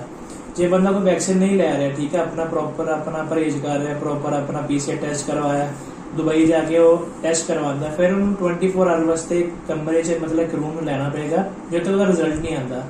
ਅਗਰ ਇਨ ਕੇਸ ਰਿਜ਼ਲਟ ਨੈਗੇਟਿਵ ਆਇਆ, ਠੀਕ ਹੈ ਨਾ, ਫਿਰ ਤੇ ਬਹੁਤ ਵਧੀਆ ਗੱਲ ਹੈ, ਫਿਰ ਬੰਦਾ ਜਿੱਥੇ ਮਰਜ਼ੀ ਆ ਜਿੰਨੀ ਵੀ ਉਹਨੇ ਘੁੰਮਣਾ, ਟੂਰਿਸਟ ਵੀਜ਼ਾ ਤੇ ਆਇਆ ਘੁੰਮਣਾ, ਜੌਬ ਲੱਭਣੀ ਕਰ ਸਕਦਾ। ਜੇ ਇਨ ਕੇਸ ਪੋਜ਼ਿਟਿਵ ਆ ਜਾਂਦਾ ਹੈ ਤੇ ਉਹਨੂੰ ਦੁਬਈ ਗਵਰਨਮੈਂਟ ਵੱਲੋਂ DHA ਵੱਲੋਂ ਕਾਲ ਆਉਂਦੀ ਹੈ कि सर आपको क्वारंटाइन होना पड़ेगा, आप जिधर भी रह रहे हो, ठीक है ना। प्रॉपर डिटेल पूछेगी कि ਤੁਸੀਂ ਕਿੱਥੇ ਰਹਿ ਰਹੇ ਹੋ, ਤੁਸੀਂ ਕਿਹੜਾ ਹੋਟਲ ਹੈ, ਕੀ ਨਾਮ ਹੈ, ਤੁਸੀਂ ਆਪਣੇ ਦੋਸਤ ਵੱਲੋਂ ਤੁਸੀਂ ਅਕੋਮੋਡੇਸ਼ਨ ਦੇ ਵਿੱਚ ਤੁਹਾਡਾ ਕਿੰਨੇ ਬੰਦੇ ਰਹਿ ਰਹੇ, ਤੁਹਾਨੂੰ ਲਾਜ਼ਮੀ 14 ਡੇਜ਼ ਵਾਸਤੇ ਤੁਹਾਨੂੰ ਕੁਆਰੰਟਾਈਨ ਹੋਣਾ ਪਏਗਾ। ਸੋ ਇਟਸ ਬੈਟਰ ਹੈ ਕਿ ਜੇ ਅਸੀਂ ਜਾ ਰਹੇ ਅਸੀਂ ਪ੍ਰੋਪਰ ਟ੍ਰੀਟਮੈਂਟ ਨਾਲ ਜਾਈਏ, ਠੀਕ ਹੈ ਨਾ। ਮੇਰੀ ਜੋ ਸਲਾਹ ਹੈ ਕਿ ਬੰਦਾ ਵੈਕਸੀਨ ਹੋ ਕੇ ਜਾਵੇ ਜੀ ਟੂਰਿਸਟ ਵੀਜ਼ਾ ਜਾ ਰਿਹਾ, ਕਿਉਂਕਿ ਉਹਦੇ ਵਾਸਤੇ ਵੀ ਸਿਕਿਉਰ ਹੈ, ਜਾ ਕੇ ਉਹਨੂੰ ਜਾ ਕੇ ਕੋਈ ਪ੍ਰੋਬਲਮ ਨਾ ਹੈਂਡਲ ਕਰਨੀ ਪਵੇ। ਜੇ ਉੱਥੇ ਕੋਈ ਪ੍ਰੋਬਲਮ ਆ ਜਾਂਦੀ ਹੈ ਤੇ ਐਕਸਪੈਂਸਿਸ ਬਹੁਤ ਜ਼ਿਆਦਾ ਹੈ, ਚਾਂਸਿਸ ਹੈ ਕਿ ਪੋਜ਼ਿਟਿਵ ਆ ਸਕਦਾ ਹੈ। 1% ਚਾਂਸਿਸ, 99% ਬੰਦੇ ਦੇ ਚਾਂਸਿਸ ਨਹੀਂ ਹੁੰਦੇ, ਬਟ ਫਿਰ ਵੀ ਦੋ ਪਹਿਲੂ ਹੁੰਦੇ, ਨੈਗੇਟਿਵ ਤੇ ਪੋਜ਼ਿਟਿਵ। ਆਪਾਂ ਤੇ ਦੋਨੋਂ ਪਹਿਲੂ ਬਾਰੇ ਗੱਲ ਕਰਾਂਗੇ, ਨੈਗੇਟਿਵ ਵੀ ਹੋ ਸਕਦਾ, ਪੋਜ਼ਿਟਿਵ ਵੀ ਹੋ ਸਕਦਾ। ਮਤਲਬ 99% ਨੈਗੇਟਿਵ ਹੋਗਾ, 1% ਪੋਜ਼ਿਟਿਵ ਹੋਏਗਾ। ਸੋ ਉਹਦੇ ਵਿੱਚ ਅਪ ਐਂਡ ਡਾਊਨਸ ਆ ਸਕਦੇ ਆ। ਸੋ ਮੇਰੀ ਇਹ ਹੈ ਕਿ ਅਗਰ ਕੋਈ ਬੰਦਾ ਯੰਗ ਏਜ ਹੈ ਉਹ ਵੈਕਸੀਨ ਤੋਂ ਬਗੈਰ ਜਾ ਸਕਦਾ, ਠੀਕ ਹੈ ਨਾ। ਅਗਰ ਕੋਈ ਬੰਦਾ 40-45 ਪਲੱਸ ਜਾ ਰਿਹਾ, ਉਹਦੇ ਵਾਸਤੇ ਵੈਕਸੀਨ ਜ਼ਰੂਰੀ ਕਿ ਉੱਥੇ ਜੇਕਰ ਕੋਈ ਪ੍ਰੋਬਲਮ ਨਾ ਆਏ। ਜੇਕਰ ਪ੍ਰੋਬਲਮ ਆਏਗੀ ਤਾਂ ਉਹਨੂੰ ਫਿਰ ਬਹੁਤ ਦਿੱਕਤ ਆਏਗਾ, ਕਿਉਂਕਿ ਗਵਰਨਮੈਂਟ ਨੇ ਹਰ ਇੱਕ ਕੁਐਸਚਨ ਪੁੱਛਣਾ, ਉਹਨੂੰ ਜਵਾਬ ਦੇਣਾ ਪਏਗਾ। ਅਗਰ ਥੋੜਾ ਜਿਹਾ ਹਰਾਸਮੈਂਟ ਵੀ ਫੀਲ ਕਰਕੇ ਉਹਨੂੰ ਗਵਰਨਮੈਂਟ ਹਰਾਸਮੈਂਟ ਕਰੇ, ਬਟ ਉਹਨਾਂ ਦਾ ਬੈਨੀਫਿਟ ਕੀ ਹੋ ਕਿ ਤੁਹਾਡੀ ਡਿਟੇਲ ਹੋਵੇ। ਕੱਲ ਨੂੰ ਤੁਹਾਨੂੰ ਕੋਈ ਪ੍ਰੋਬਲਮ ਆਉਂਦੀ, ਗਵਰਨਮੈਂਟ ਦੀ ਜ਼ਿੰਮੇਵਾਰੀ ਹੁੰਦੀ ਹੈ ਕਿ ਕੋਈ ਬੰਦਾ, ਤੁਸੀਂ ਕਿਸੇ ਉਹਦੇ ਵਾਸਤੇ ਫੋਰਨਰ ਹੋ, ਤੁਸੀਂ ਇੱਕ ਕੰਟਰੀ ਤੋਂ ਉੱਥੇ ਆਏ ਹੋ, ਤੇ ਤੁਹਾਨੂੰ ਕੋਈ ਦਿੱਕਤ ਆਏਗੀ ਤਾਂ ਓਬਵੀਅਸਲੀ ਗਵਰਨਮੈਂਟ ਨੂੰ ਵੀ ਪ੍ਰੋਬਲਮ ਆਏਗੀ ਨਾ। ਸੋ ਇਹ ਚੀਜ਼ ਹੈਗੀ, ਆਪਣਾ ਪ੍ਰੋਪਰ ਧਿਆਨ ਰੱਖੋ। ਗਵਰਨਮੈਂਟ ਨੇ ਕਿਤੇ ਰੂਲ ਵਧੀਆ ਬਣਾਇਆ ਕਿ 2 ਵੈਕਸੀਨ ਲੱਗੀ ਉਹੀ ਆ ਸਕਦਾ ਹੈ, ਬਟ ਇੰਡੀਆ ਦੇ ਵਿੱਚ ਇੰਨੀ ਪ੍ਰੋਪਰ ਵੈਕਸੀਨ ਨਹੀਂ ਹੈਗੀ। ਜਿਹੜੇ 80% ਬੰਦੇ ਹੈਗੇ ਉਹਨੂੰ ਪ੍ਰੋਪਰ ਅਸੀਂ 1 ਮੰਥ ਦੇ ਵਿੱਚ ਵੈਕਸੀਨ ਕਰ ਦਈਏ, ਕਿਉਂਕਿ ਉਹ ਅੱਗੇ 3-4 ਮਹੀਨੇ ਤੋਂ ਸਟਕ ਹੈ ਤੇ ਗਵਰਨਮੈਂਟ ਹੋ ਨਹੀਂ ਚਾਹੂਗੀ ਕਿ ਉਹ ਹੋਰ ਦਿਨਾਂ ਵਾਸਤੇ ਸਟਕ ਹੋਵੇ। ਕੁਛ ਨਾ ਕੁਛ ਅਪਡੇਸ਼ਨ ਆएगी, क्योंकि इंडियन गवर्नमेंट ने स्टेप भी लिया सी, अगर यूएई को बंदे चाहिए इंडिया से, या वो 1 डोज पे लेके जाए या वैक्सीन के बगैर लेके जाए, यूएई में जाके वैक्सीन लगवाए, क्योंकि ऑन द स्पॉट सारे बंदे वैक्सीन नहीं लग सकती, क्योंकि वैक्सीन का जो प्रोसेस है वो थोड़ा सा ऐसे है कि 1 डोज के बाद 20-25 डेज दोबारा लगती है। सो अगर ऐसे 80% जो बंदे काम लगवाएंगे वैक्सीन, वो तो फिर 3-4 मंथ्स का प्रोसेस आ जाएगा। ठीक है, वो मतलब वो पूरी वैक्सीन ਤੇ ਇੰਡੀਆ 'ਚ ਨਹੀਂ ਲੱਗ ਸਕਦੀ, ਉਹਨੂੰ ਟਾਈਮ ਲੱਗੇਗਾ, ਫੋਰ ਸ਼ੋਰ ਹੈ। ਵਈ ਇੱਕ ਹੋਰ ਸਵਾਲ ਦੇ ਵਿੱਚੋਂ ਹੀ ਨਿਕਲ ਕੇ ਆਇਆ ਕਿ ਹੁਣ ਜੇ ਬਾਈ ਚਾਂਸ 1% ਚਾਂਸ ਸਾਨੂੰ ਆ ਗਿਆ ਕਿ ਬੰਦਾ ਪੋਜ਼ਿਟਿਵ, ਟੂਰਿਸਟ ਵੀਜ਼ਾ ਦੀ ਗੱਲ ਕਰਦਾ ਪਿਆ ਮੈਂ, ਤੇ ਉਹ 14 ਦਿਨ ਕੁਆਰੰਟਾਈਨ ਹੁੰਦਾ ਹੈ ਤੇ ਉਹਦੇ ਅਕੋਰਡਿੰਗ ਉਹਦੇ ਐਕਸਪੈਂਸਿਵ ਵੀ ਉਸ ਹਿਸਾਬ ਨਾਲ ਆ ਜਾਣਗੇ। ਇਹ ਵੀ ਹੋ ਸਕਦਾ ਹੈ ਕਿ ਕਿਸੇ ਦੀ ਪੂਰੀ ਟ੍ਰਿਪ ਦੀ ਕਾਸਟ ਹੀ 14 ਦਿਨ ਦੀ ਕੁਆਰੰਟਾਈਨ 'ਚ ਲੱਗ ਜਾਏ ਤੇ ਉਸ ਤੋਂ ਬਾਅਦ ਉਹ ਠੀਕ ਹੋ ਜਾਂਦਾ ਹੈ ਤੇ ਉਹਨੂੰ ਸਿੱਧਾ ਵਾਪਿਸ ਆਣਾ ਪਏਗਾ। ਹਰ ਕਿਸੇ ਕੋਲ ਨੇ ਐਕਸਪੈਂਸ ਨਹੀਂ ਹੁੰਦੇ, ਕਿਸੇ ਕੋ ਹੋ ਵੀ ਸਕਦੇ ਆ, ਕਿਸੇ ਕੋ ਨਹੀਂ ਵੀ ਹੋ ਸਕਦੇ। ਤੇ ਇਹਦਾ ਕਿੰਨਾ ਕੁ ਐਕਸਪੈਂਸ ਐਕਸਟਰਾ ਬੰਦੇ ਨੂੰ, ਮਤਲਬ ਸਾਡੇ ਜਿਹੜੇ ਵਿਊਅਰਸ ਆ ਉਹਨਾਂ ਨੂੰ ਦੱਸਿਆ ਜਾਏ ਕਿ ਇੰਨਾ ਕੁ ਖਰਚਾ ਆ ਜਾਏਗਾ ਅਗਰ ਪੋਜ਼ਿਟਿਵ ਤੁਸੀਂ ਹੋ ਜਾਂਦੇ ਹੋ, ਉਸ ਕੇਸ ਨੂੰ ਵੀ ਲੈ ਕੇ ਚੱਲੀਏ ਤਾਂ। ਦੇਖੋ ਸਰ, ਅਗਰ ਅਸੀਂ ਹੋਟਲ ਦਾ ਖਰਚਾ ਲਾਈਏ ਤਾਂ 2500 ਆ ਸਕਦਾ ਸਿਰਫ 14 ਡੇਜ਼ ਦਾ ਹੋਟਲ ਦਾ। 2500 ਤੁਸੀਂ AED ਦੇ ਵਿੱਚ ਮਤਲਬ 50000 ਦਾ ਖਰਚਾ ਆ ਸਕਦਾ ਹੋਟਲ ਦੇ ਵਿੱਚ, ਅਗਰ 14 ਡੇਜ਼ ਤੁਸੀਂ ਕੁਆਰੰਟਾਈਨ ਹੁੰਦੇ ਹੋ, ਠੀਕ ਹੈ। ਉਸ ਤੋਂ ਬਾਅਦ ਕੁਆਰੰਟਾਈਨ ਕੰਪਲੀਟ ਹੋਣ ਤੋਂ ਬਾਅਦ ਤੁਹਾਡਾ ਗਵਰਨਮੈਂਟ ਹੀ ਟੈਸਟ ਕਰੇਗੀ PCR ਦਾ। ਅਗਰ ਤੁਹਾਡਾ PCR ਟੈਸਟ ਨੈਗੇਟਿਵ ਆ ਜਾਂਦਾ ਹੈ ਫਿਰ ਤੁਸੀਂ ਬਾਹਰ ਨਿਕਲ ਸਕਦੇ ਹੋ। ਜੇ ਤੁਹਾਡਾ 14 ਡੇਜ਼ ਤੋਂ ਬਾਅਦ ਫਿਰ ਪੋਜ਼ਿਟਿਵ ਆਉਂਦਾ ਹੈ ਫਿਰ ਤੁਹਾਨੂੰ ਫਿਰ ਕੁਆਰੰਟਾਈਨ ਹੋਣਾ ਪਏਗਾ। मतलब टोटल ट्रिप का खर्चा अगर देखा है तो 60-70,000 है। अगर किसी का कोई ज्यादा दिन ਲਈ नहीं जा रहा 5-6 दिन ਲਈ ਵੀਜ਼ਾ ਕੋਸਟ ਫਲਾਈਟ ਕੋਸਟ ਪਾ ਕੇ ਤੇ ਅਗਰ ਕੋਈ ਪੋਜ਼ਿਟਿਵ ਹੁੰਦਾ ਹੈ ਤੇ ਉਹਦਾ 50,000 ਹੋਰ ਉਹਦੇ ਵਿੱਚ ਐਡ ਹੋ ਜਾਏਗਾ। ਕਿਉਂਕਿ ਤੁਹਾਨੂੰ ਜੇ ਤੁਸੀਂ ਹੋਟਲ ਵੀ ਰਹੋਗੇ ਤੁਹਾਨੂੰ 100 to 150 ਮਤਲਬ ਇੰਡੀਆ ਦੇ ਹਿਸਾਬ ਨਾਲ 2000 ਤੋਂ 3000 ਦੇ ਵਿੱਚ ਕਮਰਾ ਮਿਲਦਾ ਹੈ। 3000 ਤੁਸੀਂ ਅਗਰ ਅਸੀਂ 150 ਲੈ ਕੇ ਚੱਲੀਏ 10 days 1500 ਆਲਮੋਸਟ ਤੁਹਾਡੀ 2000 ਦੇ ਕੋਲ ਕੋਸਟ ਆ ਜੀ। ठीक है। अगला ਜਿਹੜਾ ਸਵਾਲ ਹੈ ਉਹ ਹੈ ਕਿ ਜੋ ਲੋਕ ਆਲਰੇਡੀ ਸਮਝੋ ਕੋਈ ਟੂਰਿਸਟ ਵੀਜ਼ਾ ਤੇ ਗਿਆ ਹੈ ਉਹਨੂੰ ਉੱਥੇ ਜੌਬ ਮਿਲ ਜਾਂਦੀ ਹੈ, ਠੀਕ ਹੈ, ਉਹਨੂੰ 2 ਜਾਂ 3 ਮਹੀਨੇ ਹੋ ਗਏ ਜੌਬ ਕਰਦੇ ਹੋਏ, ਵੀਜ਼ਾ ਲੱਗ ਗਿਆ, ਸਾਰਾ ਪ੍ਰੋਸੈਸ ਹੋ ਚੁੱਕਿਆ ਹੈ। ਅੱਗੇ ਹੁਣ ਫੈਮਿਲੀ ਲਈ ਅਗਰ ਉਹ ਬੁਲਾਣਾ ਚਾਹੁੰਦਾ ਹੈ ਤੇ ਉਹ ਪ੍ਰੋਸੈਸ ਕਿਸ ਤਰ੍ਹਾਂ ਚੱਲੇਗੀ? ਦੇਖੋ ਇਹਦੇ ਵਿੱਚ ਕੀ ਪ੍ਰੋਸੈਸ ਹੈ। ਅਗਰ ਇੱਕ ਬੰਦਾ ਜੌਬ ਕਰ ਰਿਹਾ ਹੈ ਫਸਟ ਆਫ ਆਲ ਤੇ ਬੰਦਾ ਅੱਛੀ ਡੈਜ਼ਿਗਨੇਸ਼ਨ ਚਾਹੀਦਾ ਹੈ। ਲੇਕਿਨ ਉਹਦੇ ਜਿਵੇਂ ਸੇਲਸ ਮੈਨੇਜਰ ਹੋ ਗਿਆ, ਮੈਨੇਜਰ ਹੋ ਗਿਆ, ਆਫਿਸ ਅਸਿਸਟੈਂਟ ਹੋ ਗਿਆ, ਮਤਲਬ ਸਕਿਲਡ ਵਰਕਰ ਦੇ ਵਿੱਚ ਹੋਣਾ ਚਾਹੀਦਾ ਅੱਛੀ ਡੈਜ਼ਿਗਨੇਸ਼ਨ ਦੇ ਵਿੱਚ। It means non skilled worker ਜਿਹੜਾ ਹੈ ਉਹ ਫੈਮਿਲੀ ਨੂੰ ਸਪਾਂਸਰ ਨਹੀਂ ਕਰ ਸਕਦਾ, ਡਾਇਰੈਕਟ ਹੋ ਗਿਆ। ਤੇ ਇਹ ਵੀ ਇੱਕ ਪੁਆਇੰਟ ਹੋ ਗਿਆ। ਅਗਰ ਤੁਹਾਨੂੰ ਕੋਈ ਏਜੰਟ, ਤੁਸੀਂ ਨੌਨ ਸਕਿਲਡ ਕੈਟੇਗਰੀ 'ਚ ਹੋ ਤੇ ਤੁਹਾਨੂੰ ਕੋਈ ਏਜੰਟ ਕਹਿੰਦਾ ਹੈ ਕਿ ਉਹ ਫੈਮਿਲੀ ਨੂੰ ਸਪਾਂਸਰ ਕਰਨ 'ਚ ਤੁਹਾਡੀ ਹੈਲਪ ਕਰ ਸਕਦਾ ਹੈ ਤੇ ਉਹ ਬਿਲਕੁਲ ਗਲਤ ਹੈ। ਨੌਨ ਸਕਿਲਡ ਵਰਕਰਸ ਫੈਮਿਲੀ ਨੂੰ ਸਪਾਂਸਰਸ ਨਹੀਂ ਕਰ ਸਕਦੇ। ਇਹ ਬਿਲਕੁਲ ਕਲੀਅਰ ਕੱਟ ਸਾਡਾ ਆਨਸਰ ਹੈ ਫੈਮਿਲੀ ਸਪਾਂਸਰ ਵੀਜ਼ਾ ਉੱਤੇ। ਅਸੀਂ ਅੱਗੇ ਗੱਲ ਕਰਦੇ ਹਾਂ ਸਕਿਲਡ ਵਰਕਰਸ। ਕਿਉਂਕਿ ਅਗਰ ਅੱਛੀ ਡੈਜ਼ਿਗਨੇਸ਼ਨ ਹੈ, ਅੱਛੀ ਡੈਜ਼ਿਗਨੇਸ਼ਨ ਵਿੱਚ ਤੁਹਾਡੇ ਕੋਲ ਸੈਲਰੀ ਵੀ ਅੱਛੀ ਹੋਏਗੀ। ਦੇਖੋ ਕਿ ਤੁਹਾਡੀ 4 to 5,000 AD ਸੈਲਰੀ ਆ ਰਹੀ ਹੈ। ਗਵਰਨਮੈਂਟ ਦੇਖਦੀ ਹੈ ਅਗਰ ਬੰਦਾ 4 ਤੋਂ 5,000 ਦਰਹਮ ਕਮਾ ਰਿਹਾ ਹੈ, ਉਹਦੇ ਅਕਾਊਂਟ 'ਚ ਪੈਸੇ ਆ ਰਹੇ ਹੈ, ਕਿਉਂਕਿ ਉਹ ਐਲੀਜੀਬਲ ਹੈ, ਆਪਣੀ ਫੈਮਿਲੀ ਨੂੰ ਸਪਾਂਸਰ ਕਰ ਸਕਦਾ ਹੈ। ਕਿਉਂਕਿ ਅਗਰ ਤੁਸੀਂ ਆਪਣੇ ਵੀਜ਼ੇ ਤੇ ਕਿਸੇ ਨੂੰ ਬੁਲਾ ਰਹੇ ਹੋ ਆਪਣੀ ਹੋਮ ਕੰਟਰੀ ਤੋਂ, ਤੁਹਾਡੇ ਕੋਲ ਉਹਦੇ ਵਾਸਤੇ ਐਕਸਪੈਂਸਿਸ ਹੈਗੇ ਕਿ ਉਹ ਖਾਣਾ ਤੁਹਾਡੇ ਪੈਸੇ ਤੇ ਖਾ ਸਕਦਾ ਹੈ, ਤੁਸੀਂ ਉਹਨੂੰ ਰੱਖ ਸਕਦੇ ਹੋ। ਤੇ ਤੁਹਾਡੇ ਕੋਲ ਸਫੀਸ਼ੀਐਂਟ ਫੰਡ ਹੀ ਨਹੀਂ ਹੋਣਗੇ ਤੇ ਤੁਸੀਂ ਉਹਨੂੰ ਕਿੱਦਾਂ ਸਪਾਂਸਰ ਕਰ ਸਕਦੇ ਹੋ? ਸੋ ਅਗਰ ਤੁਹਾਡੀ 4 to 5,000 ਸੈਲਰੀ ਹੈਗੀ ਹੈ, ਠੀਕ ਹੈ, ਤੁਸੀਂ ਆਪਣੀ ਵਾਈਫ ਨੂੰ ਬੁਲਾ ਰਹੇ, ਪੇਰੈਂਟਸ ਨੂੰ ਬੁਲਾ ਰਹੇ, ਤੁਸੀਂ ਉਹਨਾਂ ਨੂੰ ਬੁਲਾ ਸਕਦੇ ਹੋ। ਫਿਰ ਉਹਨਾਂ ਦਾ ਤੁਹਾਡੇ ਥਰੂ ਸਪਾਂਸਰ ਹੋ ਸਕਦਾ ਵੀਜ਼ਾ। ਇਹਦੇ ਲਈ ਮੈਂ ਇੱਕ ਵੀਡੀਓ ਵੀ ਬਣਾਈ ਸੀ, ਠੀਕ ਹੈ ਨਾ, ਉਹਦਾ ਲਿੰਕ ਵੀ ਮੈਂ ਮੈਂਸ਼ਨ ਕਰਾਂਗਾ। ਉਹ 'ਚ ਹਰ ਇੱਕ ਚੀਜ਼ ਕਲੀਅਰ ਕੱਟ ਐਕਸਪਲੇਨ ਕੀਤੀ ਗਈ ਹੈ ਕਿੱਦਾਂ ਵੀਜ਼ਾ ਅਸੀਂ ਅਪਲਾਈ ਕਰ ਸਕਦੇ ਹਾਂ, ਕਿਹੜੇ ਕਿਹੜੇ ਡਾਕੂਮੈਂਟਸ ਸਾਨੂੰ ਚਾਹੀਦੇ। ਬਟ ਫਿਰ ਵੀ ਮੈਂ ਤੁਹਾਨੂੰ ਥੋੜਾ ਜਿਹਾ ਐਕਸਪਲੇਨ ਕਰਾਂਗਾ। ਜੇ ਕਿਸੇ ਨੇ ਆਪਣਾ ਹਸਬੈਂਡ ਨੇ ਆਪਣੀ ਵਾਈਫ ਨੂੰ ਸਪਾਂਸਰ ਕਰਨਾ, ਉਹਦੇ ਵਾਸਤੇ ਮੈਰਿਜ ਸਰਟੀਫਿਕੇਟ ਤੇ ਫਰਸਟ ਡਿਊਟੀ ਸਟੈਪ ਹੈ, ਉਹ ਵੀ ਟੈਸਟ ਹੋਣਾ ਚਾਹੀਦਾ ਗਵਰਨਮੈਂਟ ਵੱਲੋਂ, ਇੰਡੀਅਨ ਗਵਰਨਮੈਂਟ ਵੱਲੋਂ ਵੀ, ਦੁਬਈ ਗਵਰਨਮੈਂਟ ਵੱਲੋਂ ਵੀ, ਠੀਕ ਹੈ ਜੀ। ਸੈਕਿੰਡ ਸਟੈਪ ਹੋ ਗਿਆ ਕਿ ਸਾਨੂੰ ਇਮੀਗ੍ਰੇਸ਼ਨ 'ਚ ਸਪਾਂਸਰ ਦੀ ਡਿਪੋਜ਼ਿਟ ਕਰਨਾ ਪਏਗਾ। ਉਹਦਾ ਇਮੀਗ੍ਰੇਸ਼ਨ ਡਿਪੋਜ਼ਿਟ ਹੁੰਦੀ ਹੈ, ਪਹਿਲੇ 5,000 ਸੀ, ਹੁਣ ਐਸਟੀਮੇਟ 2,500 ਡਿਪੋਜ਼ਿਟ ਕਰਨਾ ਪੈਂਦਾ ਹੈ। ਡਿਪੋਜ਼ਿਟ ਕਰਨ ਤੋਂ ਬਾਅਦ ਹੀ ਸਾਡਾ ਵੀਜ਼ਾ ਨਿਕਲਦਾ ਹੈ। ਮਤਲਬ ਉਸ ਵੀਜ਼ੇ ਤੇ ਉਹਨਾਂ ਨੂੰ ਐ ਹੋਏਗਾ, ਜਿਹੜਾ ਸਪਾਂਸਰ ਦਾ ਨੇਮ ਹੋਏਗਾ ਉਹਨਾਂ ਦੇ ਹਸਬੈਂਡ ਦਾ ਨੇਮ ਹੋਏਗਾ। ਉੱਥੇ ਫਿਰ ਉਹ ਉਸ ਵੀਜ਼ੇ ਤੇ ਜੋ ਮਰਜ਼ੀ ਕਰ ਸਕਦੇ, ਆਪਣਾ ਕਾਰ ਦਾ ਲਾਇਸੈਂਸ ਬਣਾਉਣਾ ਹੈ, ਗਾੜੀ ਲੈਣੀ ਹੈ, ਠੀਕ ਹੈ। ਵੀਜ਼ਾ ਅਸੀਂ ਕਹਿ ਸਕਦੇ ਕਿਸੇ ਕੰਪਨੀ ਜੌਬ ਕਰੋ ਤਦ ਵੀ ਵੀਜ਼ਾ ਨਹੀਂ ਲੈਣਾ ਪਏਗਾ ਉਹਨਾਂ ਨੂੰ, ਠੀਕ ਹੈ। ਬੈਂਕ ਅਕਾਊਂਟ ਖੋਲਣਾ ਹੈ, ਤੁਸੀਂ ਉੱਥੋਂ ਕੈਨੇਡਾ, ਆਸਟ੍ਰੇਲੀਆ ਅਪਲਾਈ ਕਰਨਾ, ਹਰ ਇੱਕ ਚੀਜ਼ ਕਰ ਸਕਦੇ ਹੋ। ਇਹ ਬੈਨੀਫਿਟ ਹੋ ਜਾਂਦੇ ਸਪਾਂਸਰ ਵੀਜ਼ਾ ਤੇ ਈਵਨ ਤੁਸੀਂ ਆਪਣੇ ਬੱਚਿਆਂ ਨੂੰ ਵੀ ਸਪਾਂਸਰ ਕਰ ਸਕਦੇ ਹੋ।